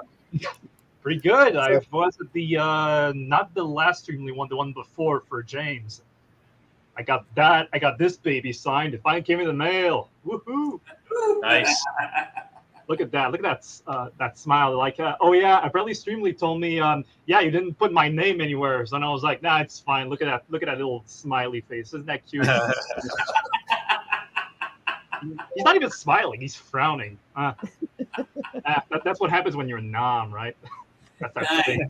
That shell shock. You know? All right. So what do you get? What do you got Rich doing here? Yeah, I got a Rich for print. What the hell am I saying? Excuse my French. I got a print for Rich. Yes. Do you have a number? Do you have an order number for him? Yes, I do. It's P54 7605822. Got it. Okay. Yep. One of these, yeah? Yeah, that's the one. That's the one. All right. The thing that I liked about the Black Ops 2 version of David Mason is that he has his sleeves rolled up the whole time. But in Call of Duty Mobile, for some reason, he has his sleeves down. And also, another thing that like futuristic, like freaking Oakley sci-fi glasses that he has, like Apple Vision Pro 4 or whatever. No, they did a great job of making me a whole lot more stylish. You know, when I first saw my character, I was like, "Oh, sweet, I'm Italian now. That's great." And because I couldn't grow a dark beard like that if I wanted to, but and then as it progressed into number 4 in the mobile game, I was like, "Holy shit!" And then they like removed my whole midsection and made me a cyborg. And like I said, then they gave me a cool ass skateboard and everything. So I was like, "I'm digging this progression." Yeah, I remember that. Towards the end. All right. Superheroes, like grappling hooks. I was like, what the hell is going on? I know it's the future, but like Treyarch. I tell you something. Oh, this is awesome. They got wild things, especially Black Ops 3. My God. Like, what's your favorite? Which one? My favorite Call of Duty? Yeah. I'd probably say that one, I'd say. Oh, nice. Yeah. That's a good one. Played it back in 2012. I still have it. Well, I've got all the. I got whether there's Black Ops here. Got Black Ops 4 as well. Black Ops 4 here, of course. I got Black Ops 3 up there, but you guys aren't in there, so who gives a shit? What's your opinion of 4? 4. I've heard the story. The story with like Mason's kids, which we do see in Black Ops 2. If you go in the on the Obama, when you go into your little office, you can see there's a picture of 2 kids with like wearing, I think, a JSOC shirt, and I was like, oh, Mason's kids. I mean, when I saw Black Ops 4, I was like, there you go. I remember these 2 like probably kids of developers that were supposed to be your kids. Yeah. Honestly, well, I thought the story was out there, you know, with like, you know, the sci-fi freaking sci-fi thing of inside of like the computer where there's like the ghost of like Woods and everybody else. I mean, Yeah. anything to see James, that's amazing. So just that opening cutscene of my name is Woods. I was like, oh man, like I played that show. I was like, this cutscene is worth the price. There was no campaign, but at least we had those amazing cutscenes and like it's on your head, Mason. I was like, that was great. Especially like Sam as well came back everybody came back basically, right? Except I think Gary Oldman, he's a busy guy. So yeah. But no, There it is, honestly, brother. camping was out there, but nice. Ziggy, that's Ziggy right there. Rest in peace, Ziggy. He was too good for All right, this world. boys. Listen, I gotta cut this short because we have people lining up here. Rich Appreciate it, man. Motherfucker. Thank Thanks you. for the Oh, yeah. thanks for As the- always, thanks, buddy. All right. How do you? I was gonna, he left too soon. Who's up next? Who's got something for Rich to sign here? Hey, Josh Decker, how you doing? Thanks for loving the corner. Who's next? Captain Brittain. Rich, did you get this one already for Captain Britain? Let's see, 237. No, not yet. Let's see.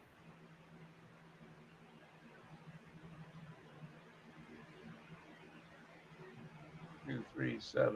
Where are you? All right. Yeah, there it is. Okay. All right, Captain, come on, I got jump on board here, man. Just click the link. Let me see you. Daryl, yeah, come on, man.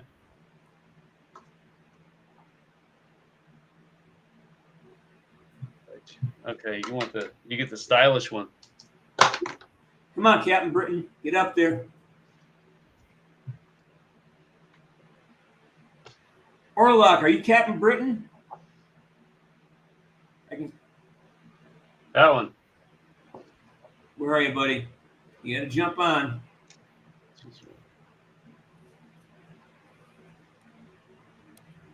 Hey, fellas, I'm going to roll out of here. My wife's been trying to get my attention for a few minutes. We got somewhere to be in. Josh, it's awesome to see you, man. Yeah, man. Big hugs to you, brother. Let's not be so long next time, boys, okay? Let's get together. If ever y'all are out in Atlanta, please, you have a place to stay. Dude, if we don't connect, Rich. That's your daughter? Is that my daughter? Yeah, that's my daughter. Come here, honey. Come see your Uncle Jimmy.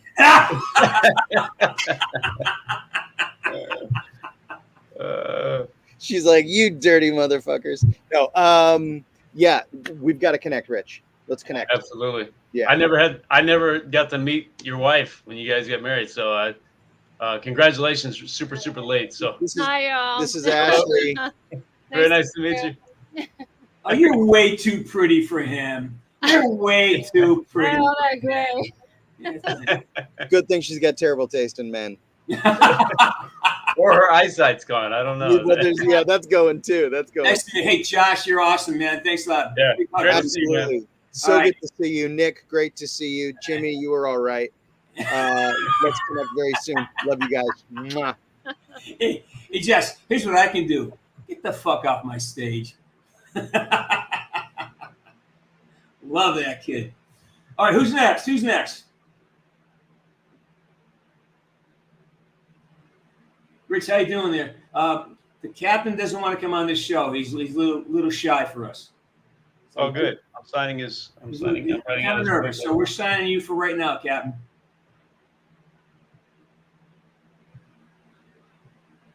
Let's see.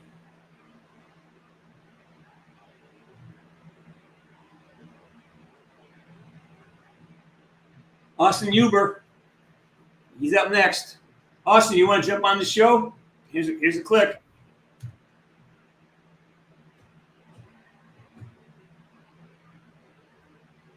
We're going to be doing, those of you here for my signing, I'll be here until we're done, so don't worry about it. I just want to get Rich in because Rich actually has responsibilities. He's like an adult, where I have just I got nothing to do but talk to you guys all day. So,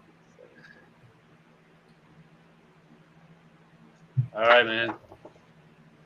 Got it. Who's next? P907.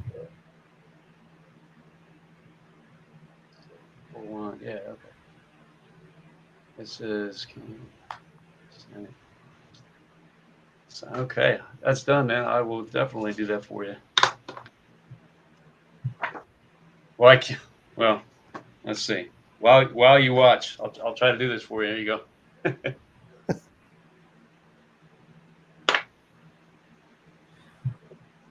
All right.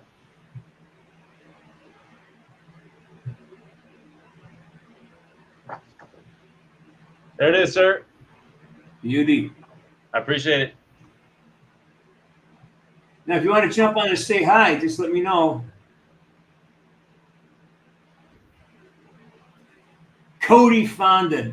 Cody, are you nod your head. So Austin, you don't want to come on the show? All right.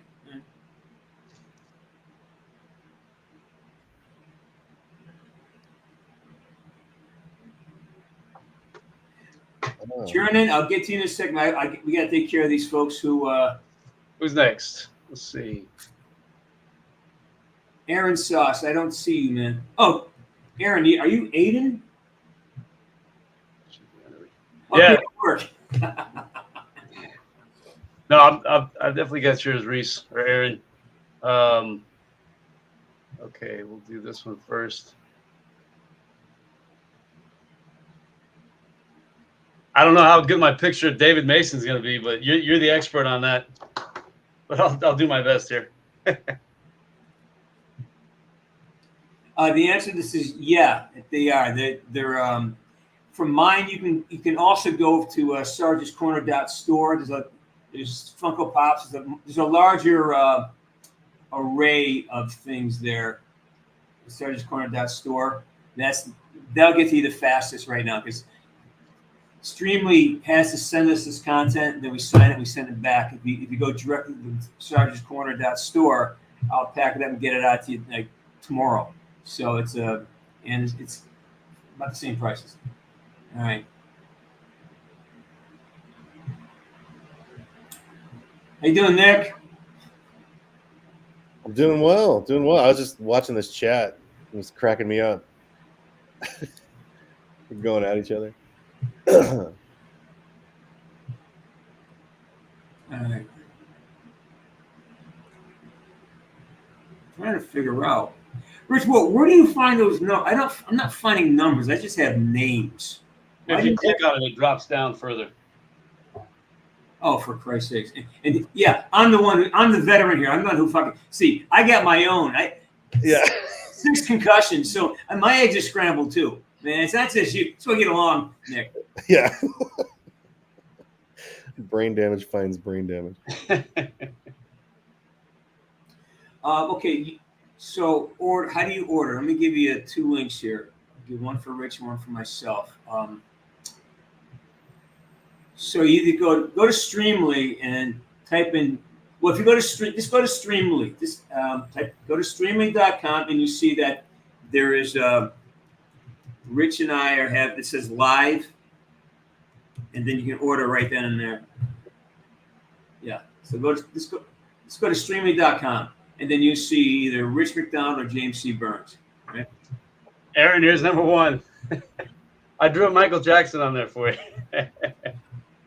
I love that poster. That's like one of my favorite posters, dude. Good stuff. Yeah, we did a good job on it. All right. Who else? Who else is? Oh, Aaron's got another one. He got 2, so I got another. Oh, wait, we got people coming in. Everybody waiting here is.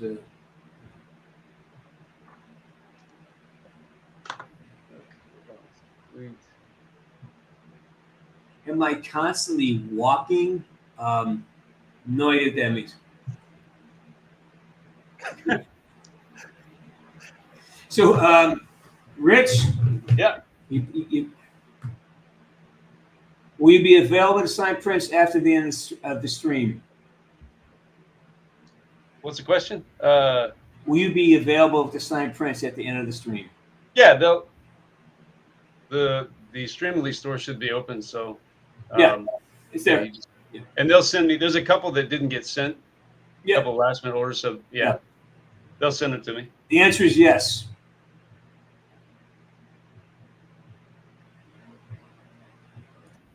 Here we go. You got to meet. This is my niece. Hi. And her bird. Yeah. Not my.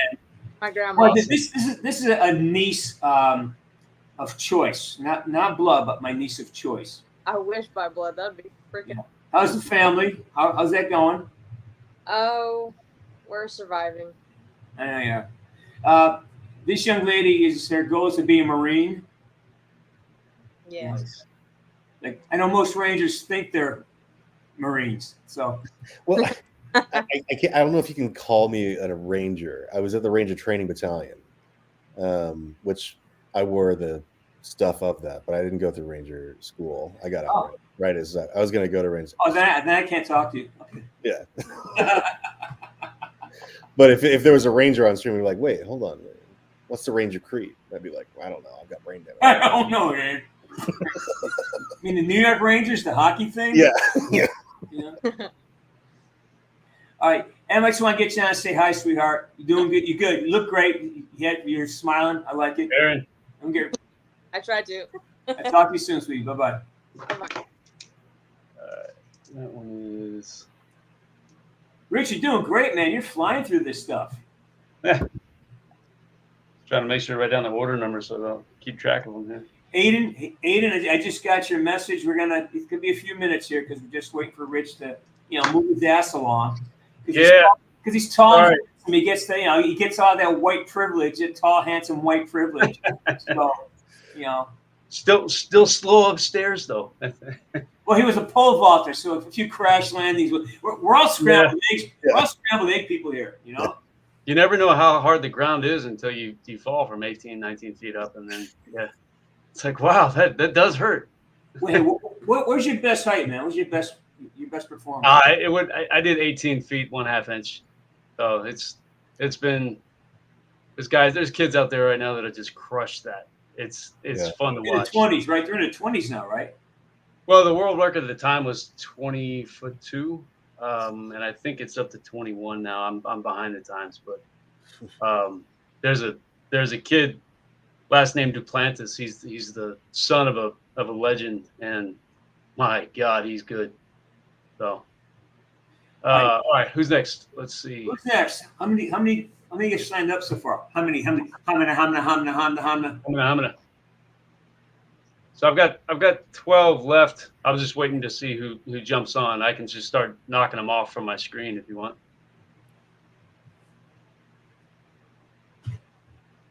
Let me bring Tornado back, my buddy. Look at this guy. Yeah, sorry about that. My internet went on.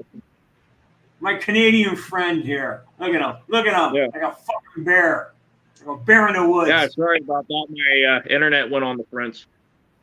God, you got these two men with beards below me. I feel so inadequate. You got these two. If it was in San Francisco, you'd be threatened, probably.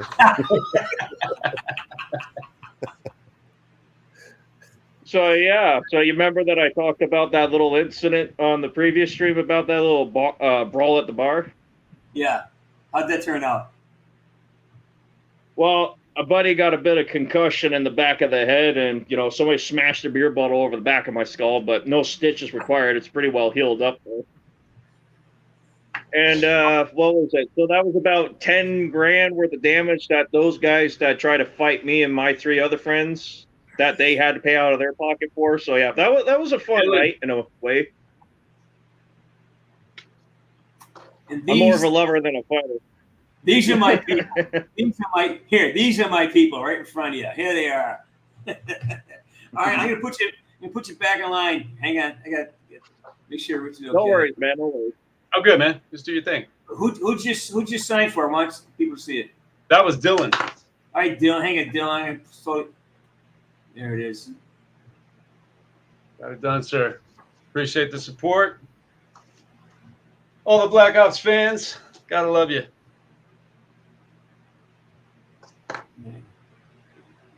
And just, if you can, just continually send mail to Nick Mezzanato to create a second film so that we can all get together again. Because he's gonna forget. He's gonna forget. Yeah. So a daily piece of mail would be great. All right, guys. I gotta get going. Yeah, man. But I really enjoyed it for sure. Nick, hang on. There we are. Nick, man. Let's talk again soon. When you're back in LA, let's find some time. We'll Yeah. grab a steak or something. And I'll be there in 2 days, so let's do it. oh yeah, reach out. Fucking Yeah, I'll reach out. And Rich, we got to hang out. And Please. I can't wait. Let's talk. Let's talk on the phone. Let's, build a house. I don't know. Jump All on right. a plane and come see what Florida looks like. I know. And Nick, thank you for putting me man. in Blackjacks, and thank you for letting me meet this guy right here. You made a world of friends for me that I can't ever thank you enough for. Thanks, man.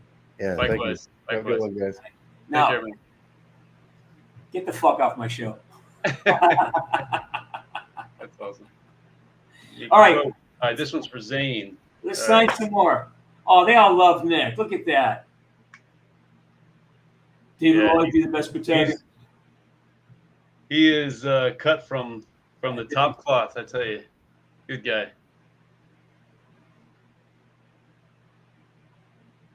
Whoa, look at this. David is handsome in this game and in real life. What's that? Meow thinks you're handsome.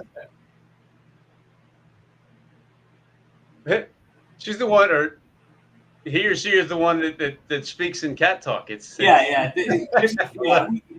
hit all fields here, Rich. Yeah, no, it's great. I try to decipher some of it sometimes. I'm like, where did that come from? Yeah, Dylan, absolutely. Appreciate you.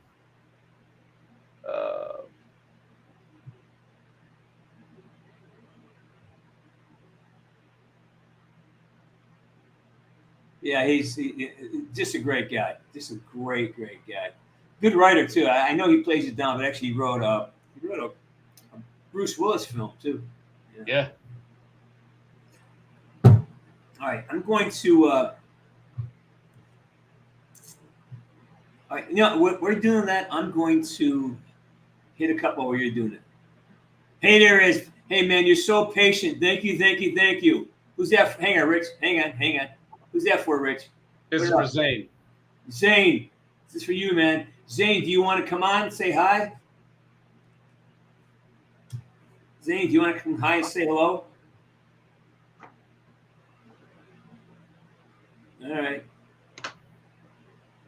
All right, buddy. Sorry to keep you hanging. Just that sometimes you know how it gets. Oh, it's fine. Yeah. Now, what's your number again? I mean, My number it's P354008343. I mean, okay. What name did you order under? Because I have names here. You have a name? You ordered? Huh? What name did you order under? David. Davin or David? David. You don't have. Oh, of course. So it's ends in 343. Yep. What are these? Yep. What do you want to put on it, my friend? And what color do you want? Do you want silver or black? Sure. Silver. What do you want? How do you want it set up? Okay, so since you and Rich are here, I'm thinking of doing a Black Ops 2 quote. I'm probably gonna put "Nurse Batshit, where's my smokes?" Yeah, I love that one. I actually was like, I was searching. Let me see. You want to put it up here? What do you mean to slide down below? Probably down like under the barrel of the gun. Yep. Yeah. All right. Yeah. I was actually searching on YouTube. I found a commercial you did with Troy Polamalu. Oh yeah. Head and Shoulders. Yeah.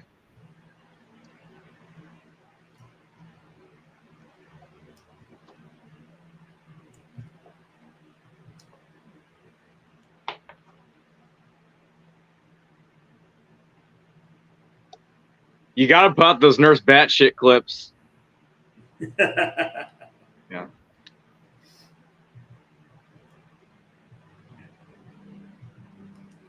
you go, my friend. You see that? Oh yeah, I see that. Yeah, I see it. It's pretty good. That's pretty good. Yeah. Do you guys know that Rich McDonald was in was a Generation Kill, right? Yeah. So this one is no name. It's an order P723169-703. It's the 18 by 24. Not sure who is that. There's no name, but anyway, it is. You can see it, all done. Send that out to you. Yeah, man, spent 7 months in Africa for that one. You guys know that show I'm talking about? What do you got there, man? It's a gun. Was that 22? Yep. A squirrel gun. It's actually a pellet gun, to be honest with you. Yeah, but it's a large bore pellet though, right? So that's Yeah. I'm a Second Amendment person. all right, buddy. I'm gonna beauty. All right, I'm gonna move on, man. I gotta get some other stuff done here. Good to talk to you again. Keep coming back. Appreciate you showing up all the time. You're an important part of this community, so keep showing up, Bologna. Absolutely. Love you, man. Good to see you. How do you want to go? Soft or hard?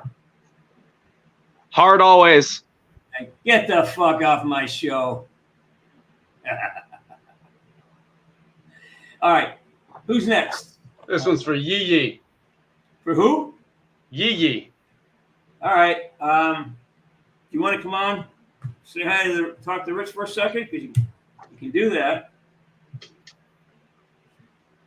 Don't be shy. Don't be shy.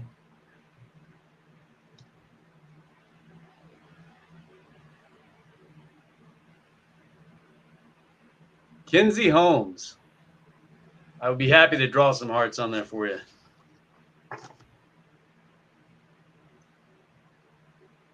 Kinsey Holmes on?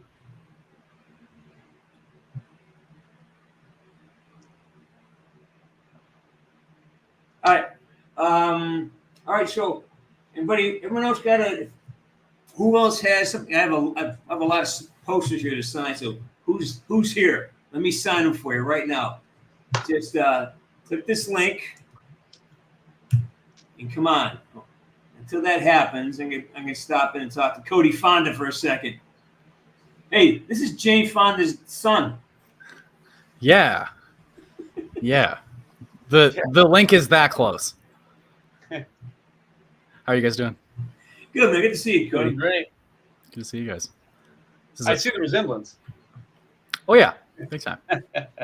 No, I was telling James, I can't remember what stream ago it was, but I lived 27 years under the impression I wasn't related to the Fondas, and after doing some background research, I am directly related to the Fondas. Really? Yeah, it's been a kind of a crazy journey, connecting with some people and stuff. Haven't talked to any of them yet, but lots of family all over the place when I previously didn't think there was much, so it's been cool. That's awesome. Cody, I'm going to put you to the side. I have to bring Aiden in. Yeah, no worries. No worries. I'll be right back. Yeah. This is for Kinsey Holmes. James, how you doing, man? Aiden, you magnificent creature, you. What am I doing for this? You are. You give me a post. You give me an order. James, I'll be right back. I got you covered, man. Go. My order number is P985205057, and the display name is Aiden. Yeah, let me get. Yeah, I got you. I got you right here, young fella. Man, you don't know how much this means to me, man. I just grew up playing Call of Duty, campaign, and all that, man. You're fucking amazing. Oh, thank you so much, man. It means a lot to me. Thank you. Thank you. You're getting a big one. Oh yeah, 18 by 24. Yeah, I'm about to put it on my wall right there. Right there.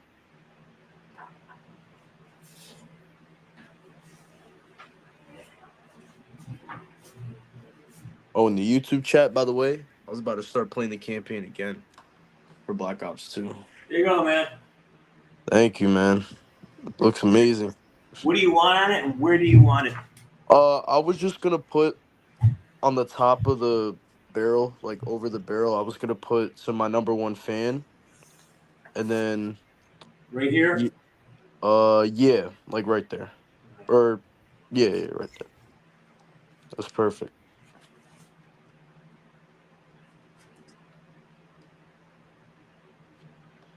And then I was gonna do under the grit or under the what is it called, the underbarrel. I was gonna put "You can't kill me" as the quote of all time, best quote. Love that. So do you want your name? Do you want? Like, what do you want name on this? To my #1 fan, what name should I put on this? Aiden? Aiden, yeah, that's perfect.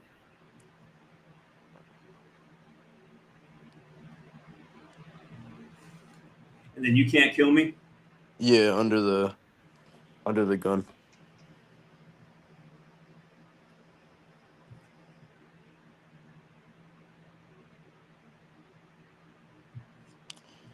Oh, and then James, one more thing. By the grip of the gun, could you just write your autograph by any chance? Oh, I did it right underneath the. Oh no, that's perfect. It's okay. Anything else you want on this? Let's see, I can't really see it. What else do I want? I was gonna say the onion shit with Cold War, but you don't have to write that if you don't want to. You know. Hey, it's your poster. I'll write whatever you want.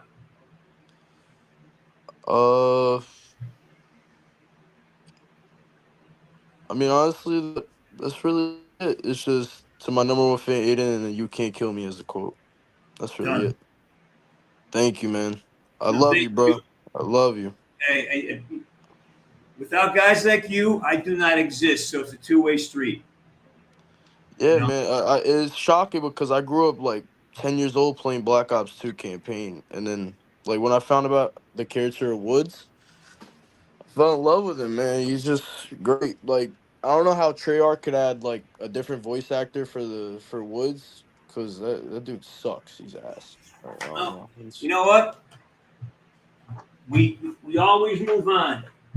Yep. Every door that closes, there's another better one opens up, and you got to believe that shit. You know. You're right. You're right. Hey, listen, I can't thank you enough. You show up here, you do great stuff for us. Thank you for being here. Hey, man, thanks for paying attention, because without you, we do not exist. So Exactly, man. Thank you, bro. Love How do you. you want to go? How do you want to go? Soft card. Get the fuck off my live stream, whatever, man. Get the fuck off my show.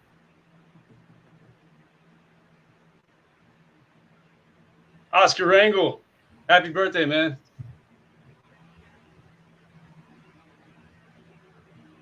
I hope you make it a good one. It's the, you said it's the 29th, so happy birthday.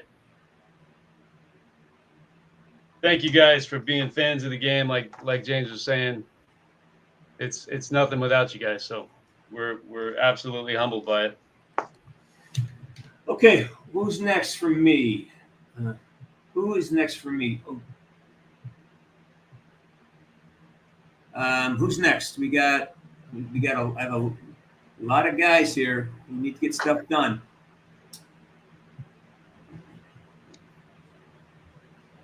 Jordan, are you here? Get something signed? Yes, hi. You. Look at you. Look at that smile. Oh my God. You're like you don't need even lights. You just kind of glow. Look at this. Thank you. Oh my God. Thank you for inviting me on. Oh my God. Yeah, James, I have a print from you, but I'm such a big fan of the game. Thank you guys. Have you met Mr. Rich McDonald? I haven't, but hi, Rich. Very nice I to meet loved you. David Mason so much. Awesome. Yeah, I'm actually like new to Black Ops. I only played the games this year, Really? and I played them all in like in a I played Cold War back in January, and then I went, oh, I gotta play World at War and Black Ops 1 and 2 now. And my friend got me the games, which was really sweet. And I played them all in about a month, and I'm so Black Ops brained right now. And I saw you guys are doing the stream, and yeah, I'm just happy to be here. I'm a big That's fan of awesome. the games. That's awesome. You immersed yourself in the world. Oh, I loved it so much. Like it was even going from Black Ops 1 to 2, I was like, wait, there's a 25-year gap. Wait, Alex Mason's dead? What is happening? But I love David so much. And Woods is like, oh my God, iconic. Yeah. So yeah. That's awesome. Oh my God. See, there's a saying, never meet your heroes because they're always disappointing. Fuck you. No, I'm kidding. No, James, after I finished the games, I found your channel, and I went to school for video game concept arts. Like, I'd love to get into the industry, but one of my favorite things is like behind the scenes of, I don't know, games and cutscenes. And just thank you so much for sharing all the behind the scenes videos of the mocap. And it was cool seeing you in them too, Rich. I was so happy. As a fan, I love that stuff so much. I'm glad you got to see it. It's and I'm glad James has that footage, because that's some gold stuff right there. I wanted to ask, how did you get that footage? Because it's rare for actors to, because it's not you like hand filming it. Were you like friends with the tech guys and were able to get some of the footage that way? You know, of all the questions I'm asked, there's some I can't answer because. Okay, you're good. You know what? They're probably all gone anyways. Yeah. Yeah, it's part of my deal that I could use content. Okay. It's part of my deal, and it was cleared a long time ago. So every now and then they try to pop up and say you can't do it, but I say no, this was part of the deal. Okay. A long time ago.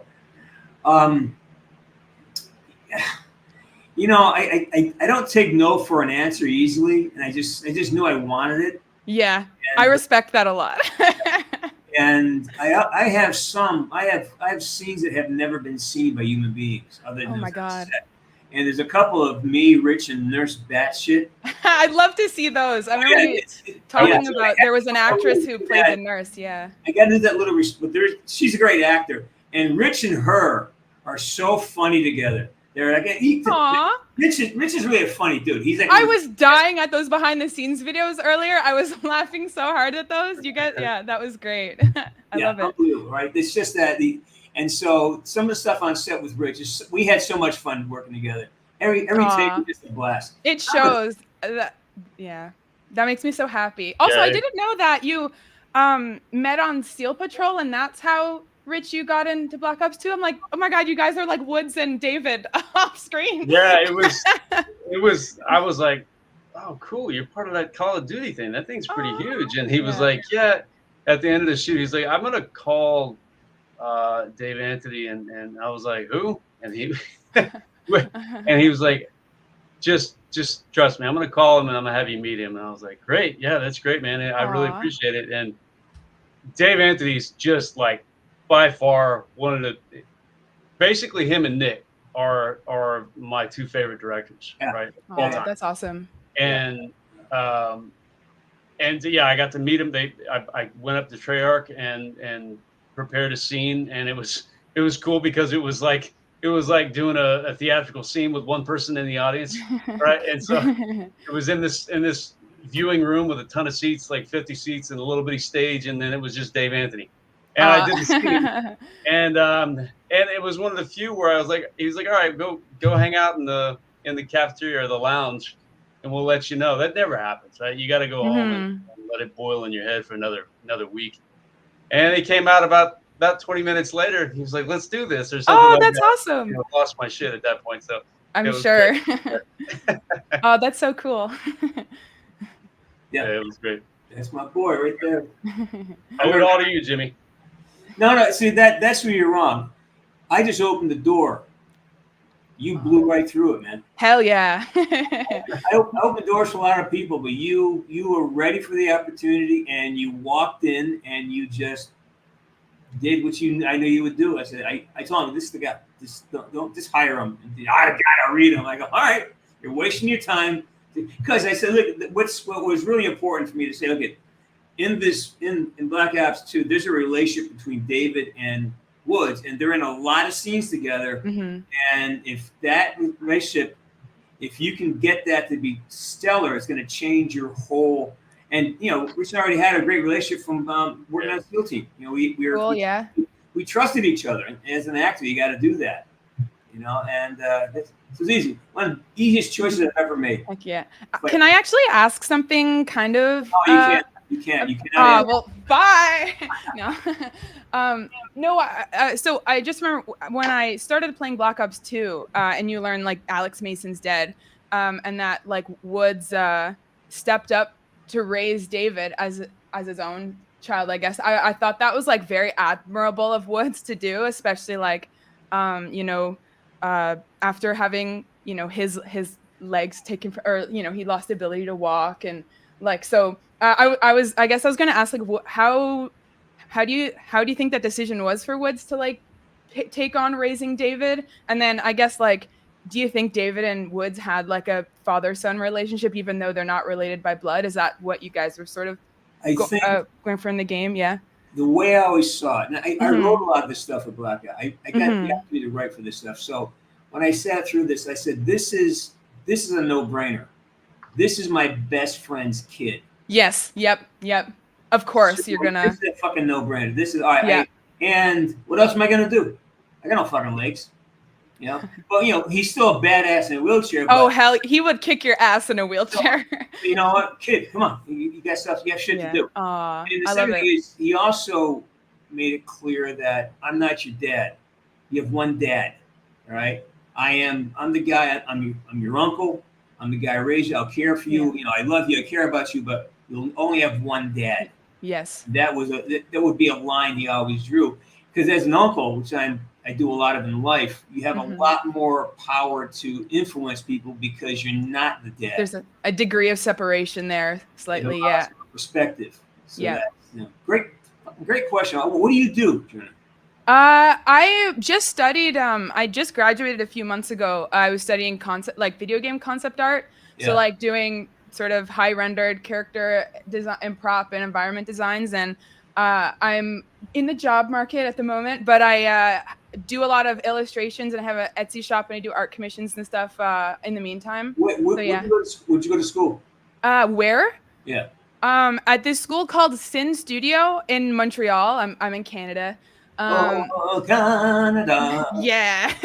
I'm from Ottawa, but I'm in Montreal for school and work. And it's this private school, very small school. They only accepted 17 students in my year for the one program. Liz Gal is an artist. You guys should talk. Oh, cool. No, I saw her active in the chat. I'll send her a message. She has an amazing story how she got her first job. You should reach out to her. Cool. Will do. She did something remarkable to get the job she has now, which is an amazing job. Okay, cool. And her should really talk to her about this guy. Should connect with her. This is what. Yeah, I'm at Jordan on like every social, so send me a message or something. Do it here. Connect here. That's why this community exists, for people to take this platform, and you have friends around the world. You stay here. You got people working in Turkey, and all over the planet, and just use this platform as a way to move your life along. Now, you're here for a reason. You're here for a reason. Which software do you use? Yeah. Photoshop mostly. I do a bit of 3D and Blender. And I draw and Procreate on my iPad, but Photoshop is my bread and butter. I have a buddy who does a lot of composite artistry with Nuke. Cool. Yeah. So why don't you hit her up? So make a connection to you two somehow. Yeah. Will do. Let me find Lizgo your channel or something, or send me a message on something. I'll connect in the chat after I'm out of the call, maybe. But yeah.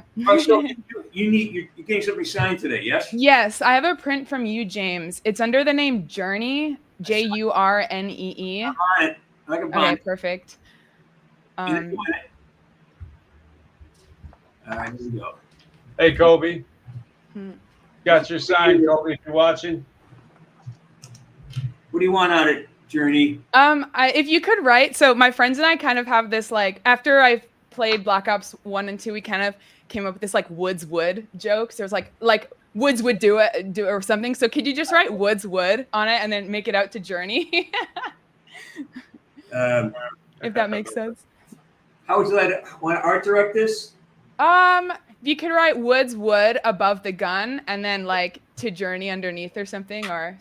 I'm literally cool with whatever. Chris Esperanza, if you're watching, got you. So let's change that statement. You're not good with whatever. Oh, okay. You're good with what you want. Okay. Ask me what you want. All right. Woods would at the top in caps, and then yes. Maybe to the other side during the negative space there, and then below the gun to Journey, and then you can sign it. Yeah, Woods would, guys in the chat. Woods would. That's awesome. My friends are gonna be so happy. We joke about it all the time. That's awesome. Juddy, got it done, Juddy. Just a sad old man talking to himself.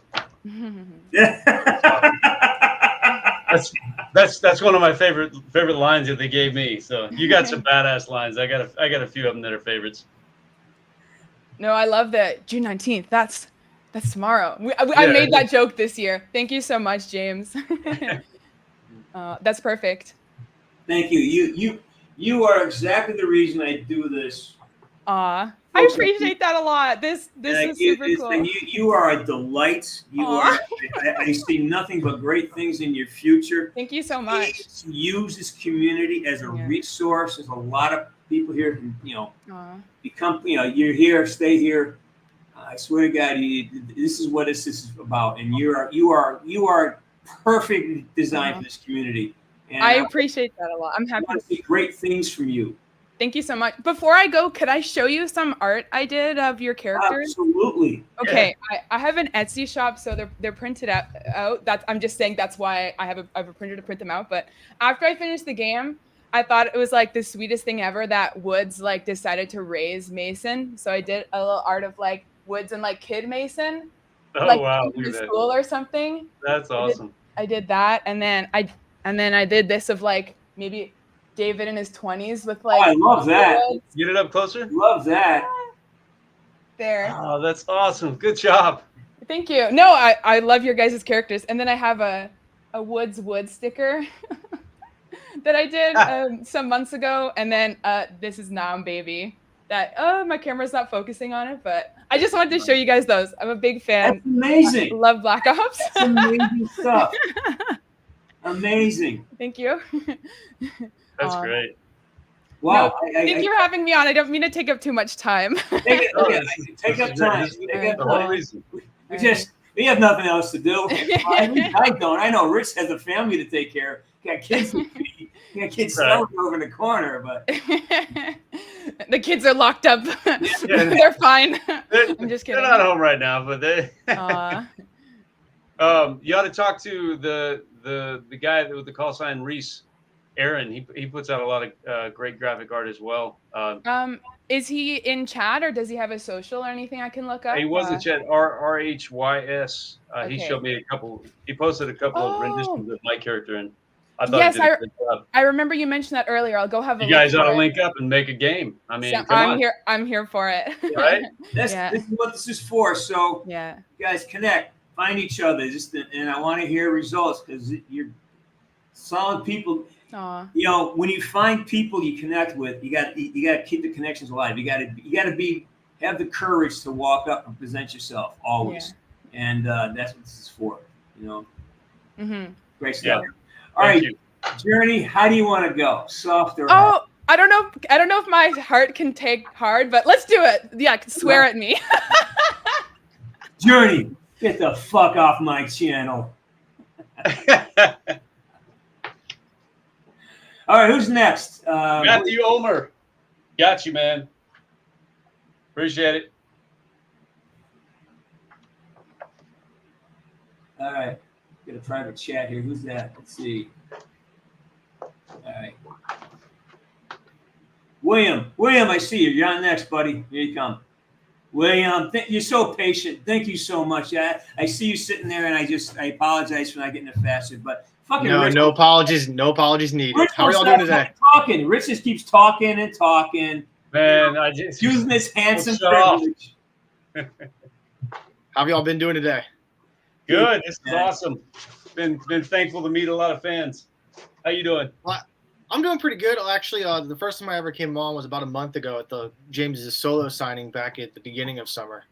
And I'm a school teacher, so now we're like I'm at my last week right now. So like we're like it's kind of like they talk about like the Sunday scaries, like right before you have to go back to work on Monday. Yeah, but for yeah. me, like when you're a teacher, like the first month of June, you're like summer's forever.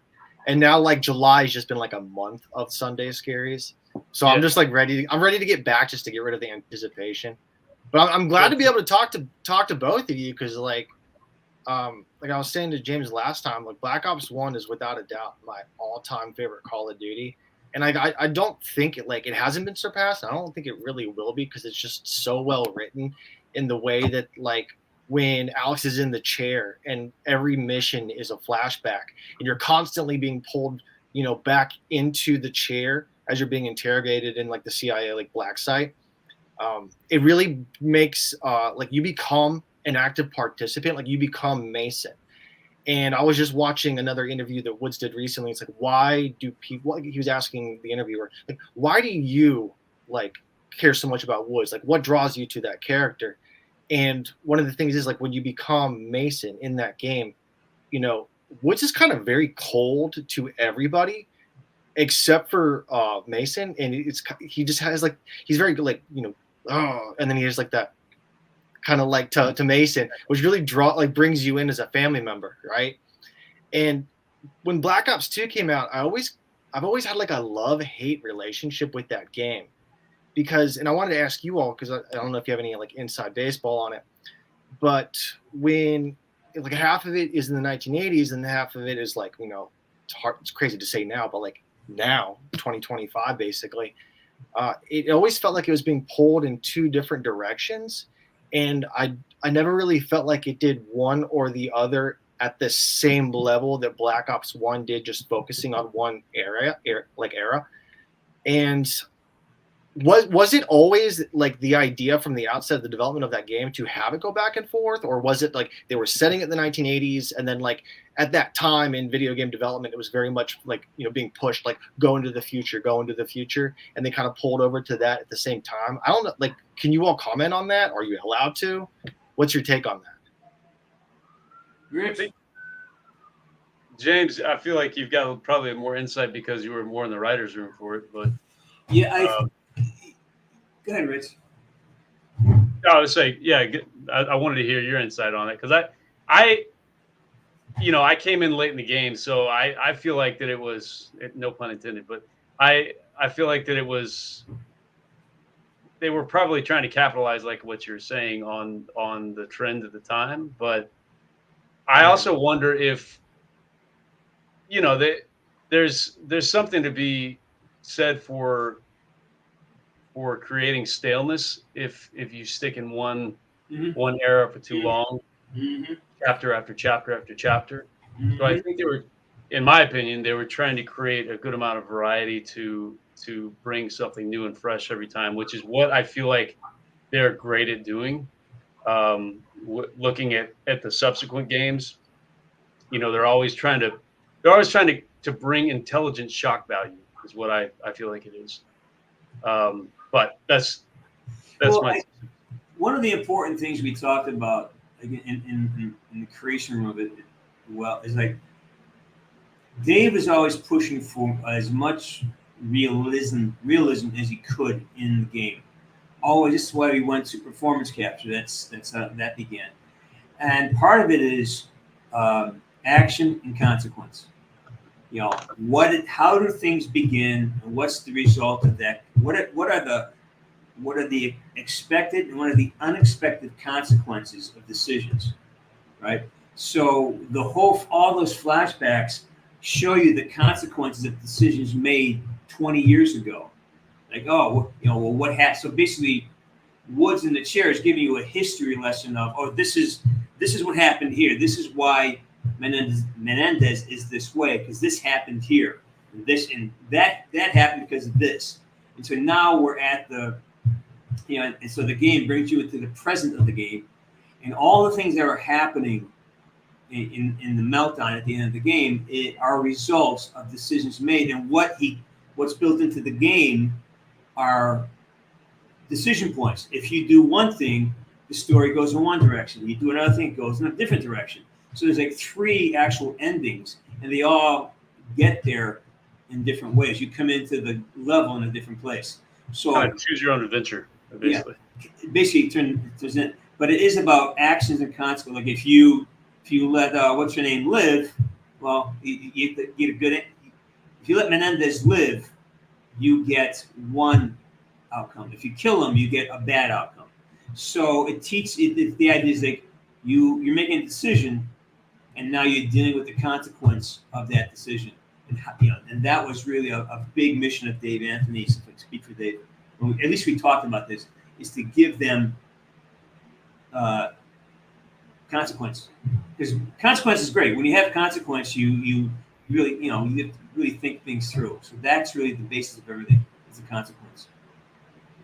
One other thing I wanted to ask you specifically, James, and it's something I've always kind of played with in my head, and I'm not sure if there's anything like fan written theories, or if something you might have commented on in the past, or if they're like niche comic books that actually delve into this that I'm not aware of. But at the end of Black Ops 1, where Woods gets captured, and in Black Ops 2 there is a very short cut scene where he's basically like, I'm not going to die in a swamp. Yes. And it shows him escaping from Vietnam. Yeah. I would assume that when he was captured, he was taken to the Hanoi Hilton, the POW area in Vietnam during the Vietnam War. I always wish, and this is one of the things, like when Black Ops 2 came out, like they just touch on these little things. Like also like when they just like throw in a little bit of Reznov flashback, and it's just like they just gave you like a taste of it. Yeah. But they really didn't go into it. And I felt like I was like, as such a fan of Woods, I felt like I was kind of robbed of that. I didn't know, like, do you have a story in your mind of between what happened to Woods when he was captured to the point where like he becomes a POW and he escapes? Can you comment on that? I have a whole narrative on that. Again, this is a massive story. This would be like a 3-year multi-part series. Like there's so much going on. The Woods escaping from Hanoi could be an entire video game. And the whole you could inflate it, you could grow it as much as you want to, but we took 3 endings, we wrote 7, we shot 5. So the idea is that there's just not enough time or money to do it. It's too big. I mean, it's a 6-hour adventure. You got to, and every time you add that layer, now you have another 25, 30 minutes, and then we can go into this, and that would be a great. What a great level that be, escaping from collecting weapons and escaping. What a great, that'd be a whole video game in itself. So the idea is that they give you a bit so your brain can make those leaps and understand the timeline. Oh yeah, that's why Woods is here. Because the brain's gonna say, well, why is Woods here if he died? Oh well, this is how he survived. Oh, so why is he in this crate? This is so they give you just enough for your imagination to kick in. Great questions, by the way. Yeah. Hey, William, let's get the signing moving. What do you absolutely? What did you order? What you get? I ordered the poster, the one that's usually behind you. With the Afghan, and then your portrait. Those, they did not send me those. Yeah, I heard you comment on that earlier, so I kind of figured. I did leave a comment in the order form of like specifically how I would want it. I got that. Yeah, sorry about that. No, it's fine. Quite honestly, I don't know when those are going to be ready. That might be more than a few days for that. I'm a patient guy. Okay, fine. Then we'll leave it at that. We'll make sure you get it, but it's going to be a bit because I have to talk to them and find out where that one is. All right? I understand. Yeah. All right, William. Thanks for coming on. Great talking to you as always. And, good to meet you. Yeah. Great meeting you, Rich. How do you want to go out? I'm gonna flip it on you for here. Okay, so I live my life by like a lot of mantras, and you guys you've been saying really inspiring things. So I want to flip the script on you. I'm gonna say a mantra that I live my life by, like I like to go by, and then I want you to send me out on something that I can take from you. So one of the ones that I always go with is if I got through yesterday, I can sure as hell get through today. Pay attention to your attention. Thanks. I dig it. Hey, on that same subject, Paul and Jacob, you guys ordered a couple of picks that I guess came in late, and they didn't send those. It's the action shot of my character in full battle stance. But anyway, they're gonna get those to me. If you're watching, they're gonna get those to me ASAP, and then I will send them out to you right away.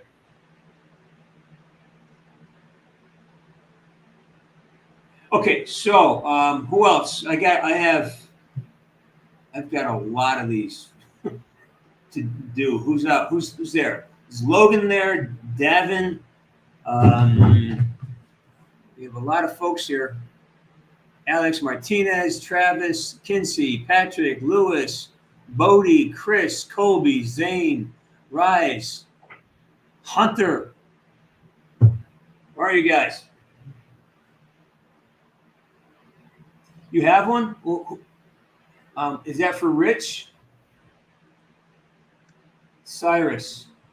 No, if it is, it didn't come in on my page. So are you with me? Yeah,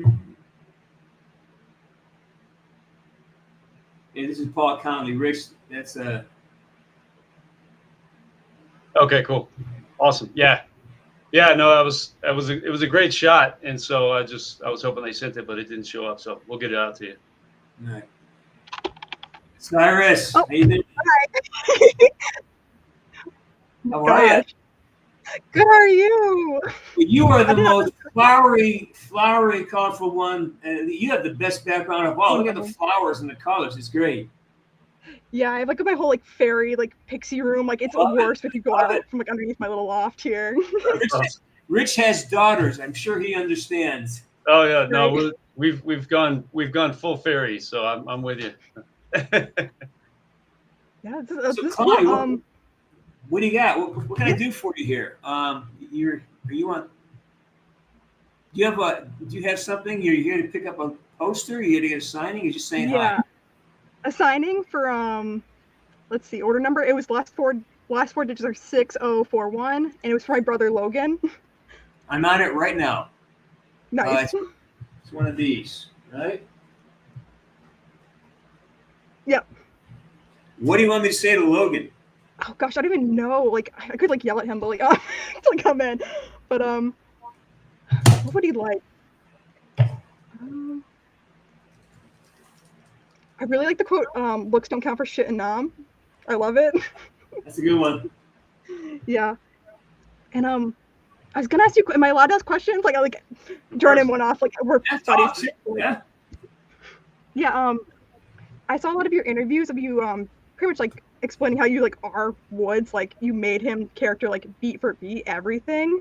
And like knowing that and watching Cold War, I'm like, oh, how different would Cold War be if you did it? Especially with the part with just like yours and like Mason's reactions to Belle being brainwashed, you know? Like wouldn't they be a bit iffy about the whole brainwashing situation?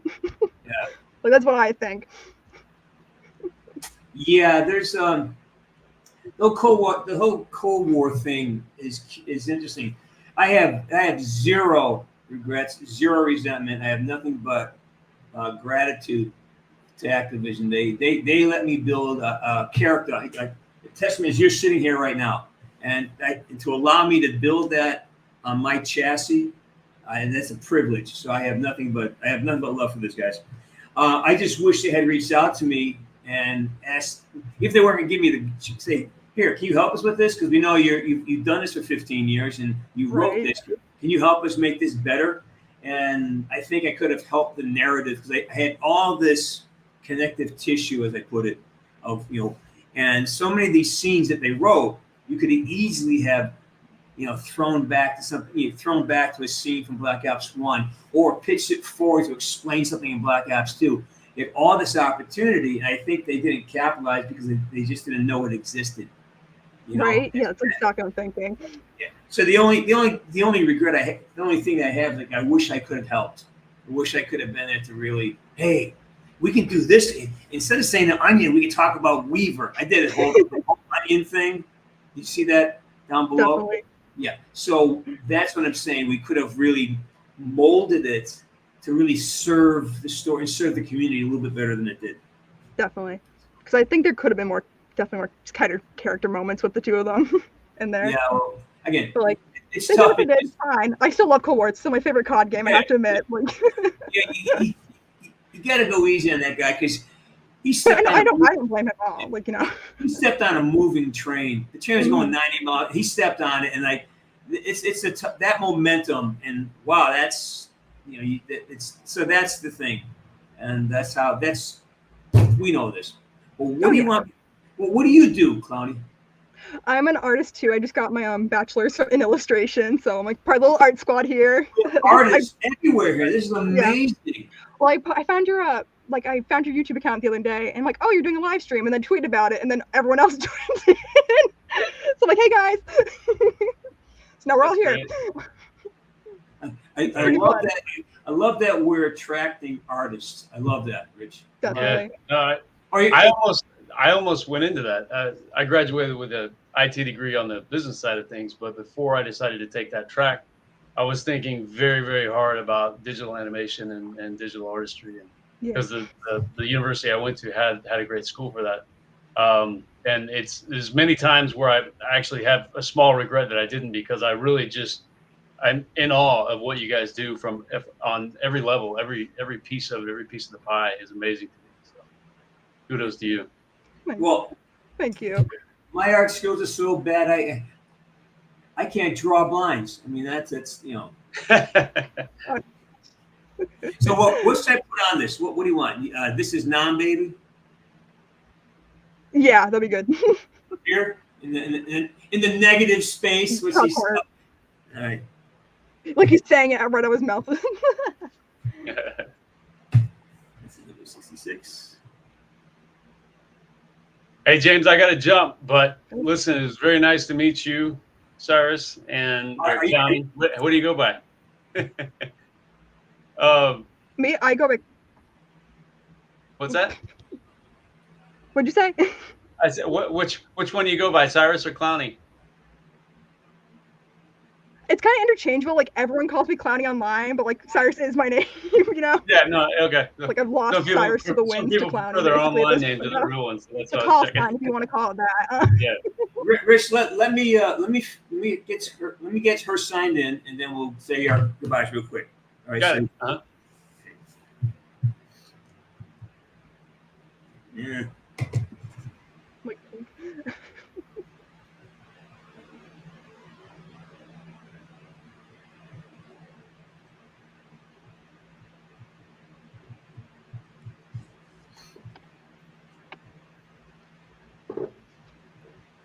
So what specifically what's your forte in the art world? Right now I'm doing like little mini things just like stay afloat, but like I do want to go into concept art and like pre-production and all that stuff. So it's like I want to be like a designer. Got it. Cool. I love it. Thank you so much. Thank you. Like I said, we only exist because people like you show up, and I can't thank you enough for your energy, your enthusiasm, and you're just a wonderful gal. And please stick around the community. We need you here. You are the reason we do this. We're building something, and this is your resource as well. So please come back. Definitely after this, I'm going to stay forever. How do you want to go? How do you want to go out? Hit me. Just hit me hard. Oh, get the heck off of my channel. Everybody, listen, man. Thanks for coming on. You're the greatest. Dude, the pleasure's all mine. I'm so honored to share space with you, man. You're one of my favorites. You know that. And let's not let it be so long next time, right? Yeah, likewise, and absolutely. Let's make it a monthly meetup. So, all the fans out there, really appreciate you. Can't say enough about you. Thanks for following James. You make like he was saying, you make it worth it. So, take care, guys. Right. Rich, how do you want to go? You know me, man. Send me off hard. Come on now. Hey, Mason, you're so damn handsome. All right. And kick him out of here. All right. Anybody else? We're not. So who else needs stuff signed? Let's get this done. I got a lot of you guys here still need things signed. No, it's no. We're here until I have like 10 more of these to sign. More. I got more than that.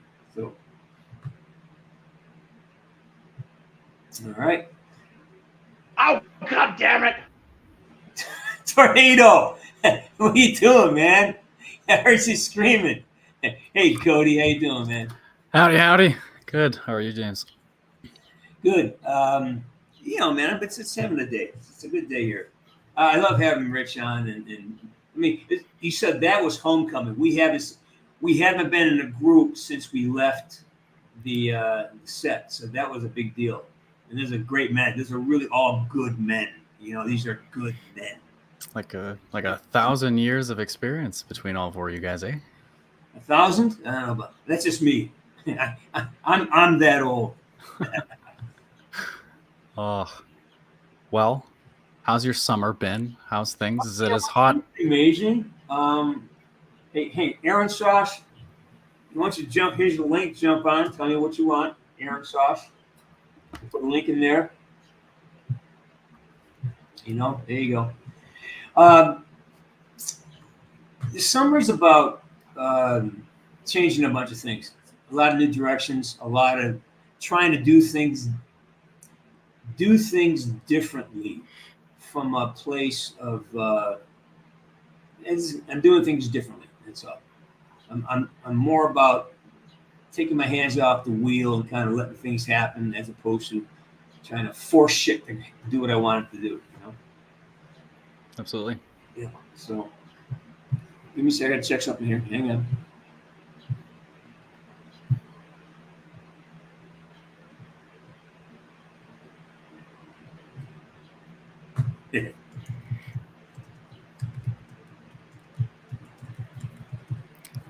It was pretty funny to hear Rich bring up the term "choose your own adventure." I thought that was a pretty excellent. Oh my God, my cat's chasing birds on the window. Choose your own adventure because I remember being in elementary school at some point and having my dad, who was like a first and second gen Dungeons and Dragons player.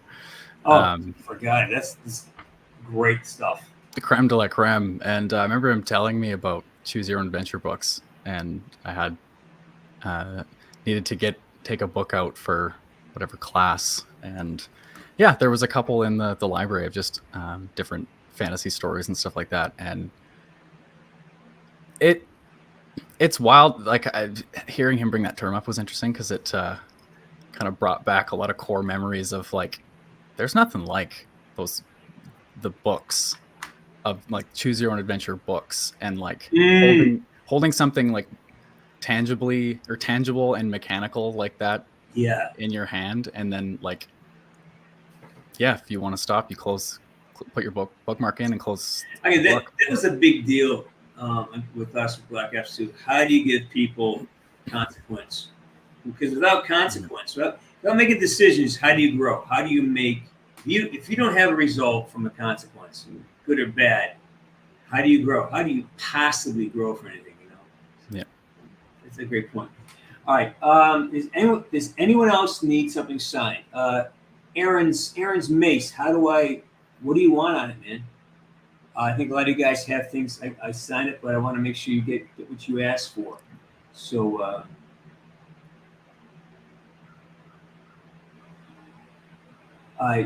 Yes, we can read your name. Yes. Anyways, redacted. I love it. So I've been checking out. Do you play any of the new Call of Duties at all? Like, do you have time to check out any of the No, Warzone stuff or anything? I'm actually scaling away from playing. I don't have time. I got too much to do, and it's just too much time. You know, I get I don't have the discipline. I get so absorbed that hang on, I gotta check an order here. Yeah, no worries. And let's see.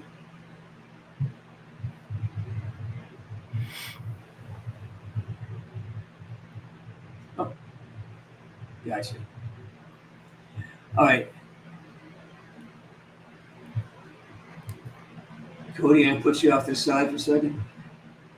Hey, buddy, how you doing? Huh? Oh. How you doing, man? Good. I gotta make this quick because I have to go to the gym in like a second.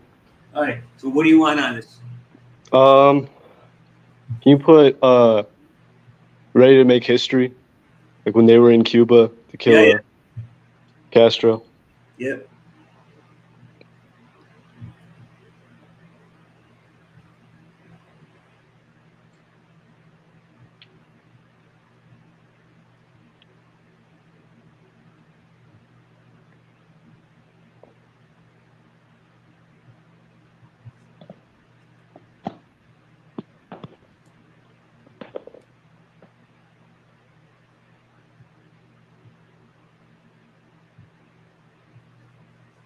Here you go.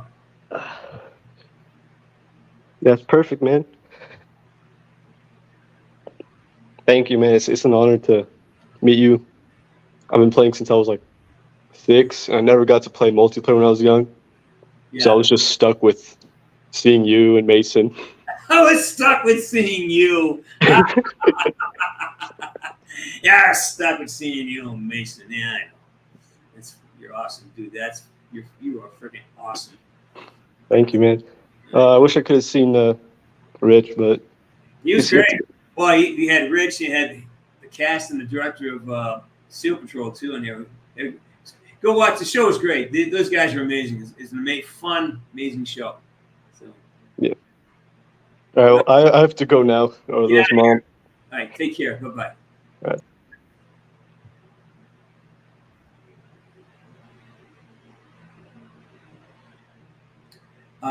Aaron Sauce. Oh. Yes. Or just tell me, just so I can figure out how to get it to you. So I need to speak English. So I don't know if you send me the order number, I'll figure it out. Okay. Yeah. Aaron's Mace. Yeah, I don't know. Your name's on here, so I don't know how to get it to you. Send me an order number. Well, I didn't give him that because I think he was in a quiet space, and I didn't want to scare him. You know. Do you have a name on it? What name? The first name that you ordered it under? Because it's kind of listed by names. It'd be faster for me if I just know what your name is.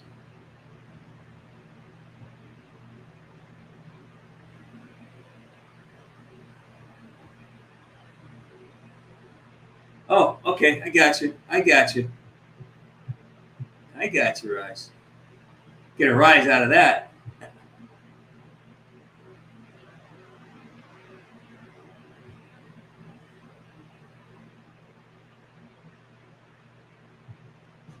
All right, so you're doing one of these, right, Rise? You want a simple looks don't count for shit in the jungle. It says, nah, baby. That's what you want, right? All right.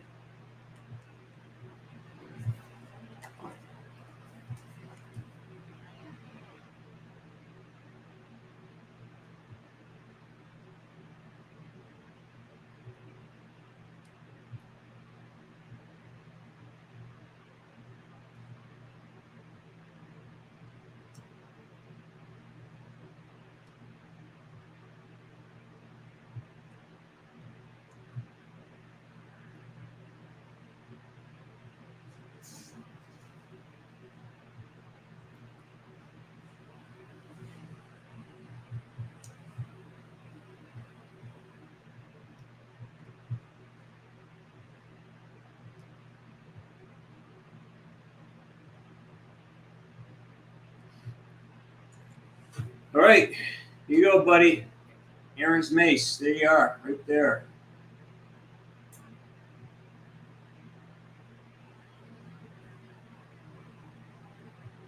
Number 55.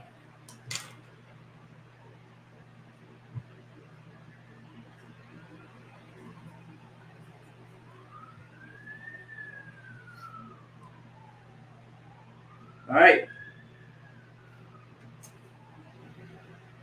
Anybody else out there? It's done.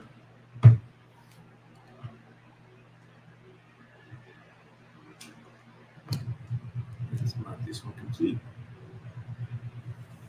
Anybody else out there who needs this done? Anyone else got one? Please send me your. Just jump on board. Here's the link to the show. Here it is. And if you got something in the works, please let me know what it is. And while I do that, I'm going to talk to Tornado. Nato, how you doing, man? Hey, how's it going? What you playing? I'm playing Far Cry New Dawn, and I'm talking with an American friend of mine. His name is Danny. Hey, Danny, how you doing, buddy?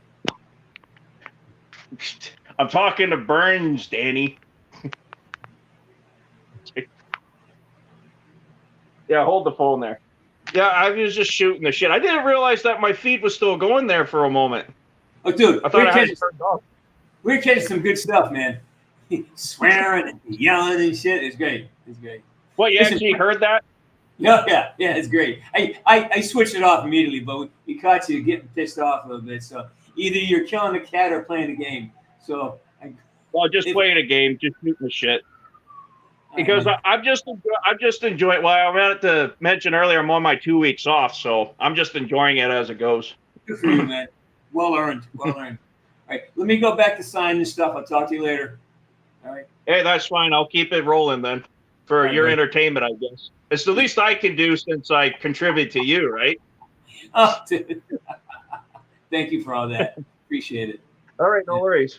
Yeah, it'll be a bit then. Bye. Plutonia, what's up, man? Oh, hi. I was, I kind of left early last time. Sorry about that. I was wondering, because I don't think I've ever seen you mention this, but I don't know if you recall at the end of Black Ops 1, if you're going back to the computer where it says that Woods is still alive and all that stuff. Yeah. You mentioned Operation Charybdis, which apparently the CIA thought that Mason was too hot to handle, along with Hudson and I think Weaver, and they basically were planning to assassinate them. So then, and that just never came to be. Like in Black Ops 2, never mentioned. The only thing is that Weaver's not there. So I assumed that maybe Operation Charybdis happened where they went rogue. Maybe Weaver got killed or something, but they never mentioned it. So I don't know if maybe you're aware of that at all. If Dave Anthony spoke about it, or not. That was just like I don't really. I have to go through my notes. There's a lot of things I can't recall. It was a long time ago, so I have an answer for that. Sorry about that. And also, I was wondering, like, because I remember in those behind-the-scene videos where you kept on saying, getting all those freaking silver dots. It took like 2 hours, and when you began on the first day to do the "You Can't Kill Me" line, you were just fucking fuming, and then you used that energy to guide you. And the thing I was wondering, because sorry, go ahead. I'm saying that's the whole beauty of it, is try to take exactly where you are and what you're doing and make it work in all things that you do. And that's sort of the whole point, Yeah, it reminds me of, I think, Christian Bale when he was playing Batman, and when he was in the full suit in Batman Begins, he was getting those massive headaches, and then he was like, well, I can't get out of the suit, so let's use it. Let's use this freaking, this, it's supposed to suck. I'm Batman, yes, but it's like, bro, you're in a freaking cow fighting bad guys, and no, you're not supposed to have a good time. You're supposed to be, fume and not, be enraged. It was like, let's use this rage. It's like this low, looming rage. And affected the performance, so that was really great. But I'm pretty sure that by the time that you guys did Black Ops 4, you guys were using the Avatar head-mounted cameras and stuff. Yeah, they came around. Yeah, they came around. That began a year after Black Ops 2. Did the advancement in technology make it better for you as a performer at all? Or? Different, just different. The only difference is for me, I preferred the dots. And the only reason I prefer it is because you have this thing hanging around your face, so you can tell when someone's been using the arm because you have a blind spot. You can't see sometimes, so you have to do things you don't normally do because you have this. It comes like this and off the side, so you have a blind spot over here, and you have to adapt to it. That's one thing I noticed. So other than that, it's like man, you adapt or you die. Yeah. Listen, Plutonian, I got to finish up this stuff. So get high and by, and I'll see you again soon, man. You look great, by the way. The beard's fucking amazing. Hey, I was inspired by someone. I don't know what his name is. I think it's Ryan Woods. Get the fuck off my channel. Bye. All right, so I think if there's nobody left to get something signed, then I will be moving on. I've been doing this for almost 3 hours. Yeah, almost 3 hours, 15 minutes. Time to go. All right, Cody, I'm taking off, man. Leave me high and dry. Thanks for keeping me company on the ride, as always. Talk to you soon. Yeah, sounds good, man. Peace and love. Bye-bye. Get out of here. All right. Ali, Tornado. Hey, we're back. Yeah. No, I can't. Nope. There's no one else for signings, and I got stuff to do. So I've been doing it 3 hours. I'm done. I'm fried. Hey, that's completely understandable, man. Hey, it was actually still good to catch up nonetheless. Always. Glad you're doing well. I'm glad you're up there keeping your head bashed in. Nicely done. And not really bashed in. I'm sorry, man. I've been hit in the head. It hurts. It hurts. I don't care. To me, it hurts. Well, you did your time in Nam, haven't you? So. Oh, for Christ's sake. All right, buddy. I got to go. Thanks for everything. You know. All right. Peace. And everybody Bye-bye. else that's watching, take care of yourselves and have yourselves a good day, all right? Hey, I love my Canadians. How do you want to go out? Give me hardcore. Give me something unique other than your typical one-liner. Give me something unique that you can think of off the top of your head.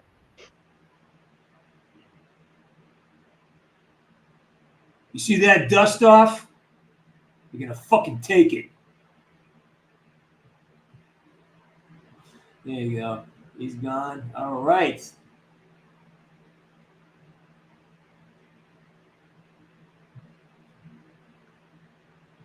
Narks, thanks, buddy. Appreciate it.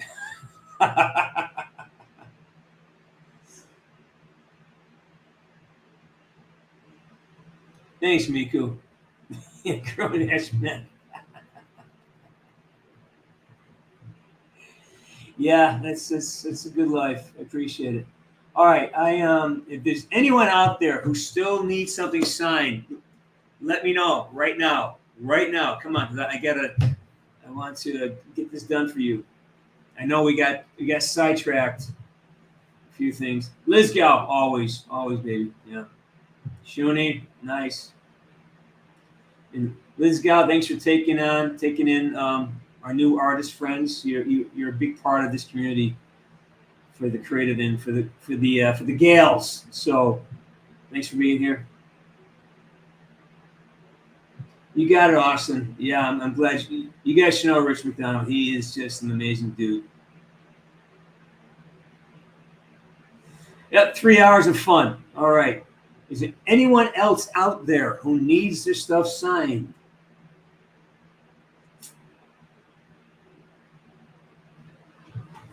Now the question is, why does George Lucas look like me?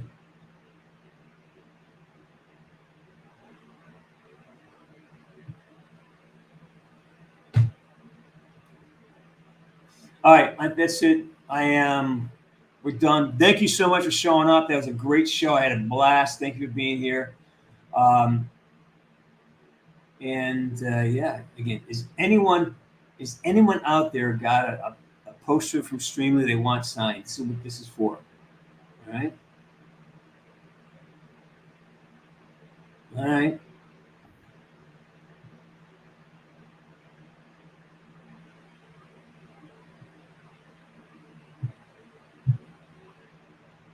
All right, that's it, man. We're calling it. I'm out of here. As we say in the big leagues, Woods out.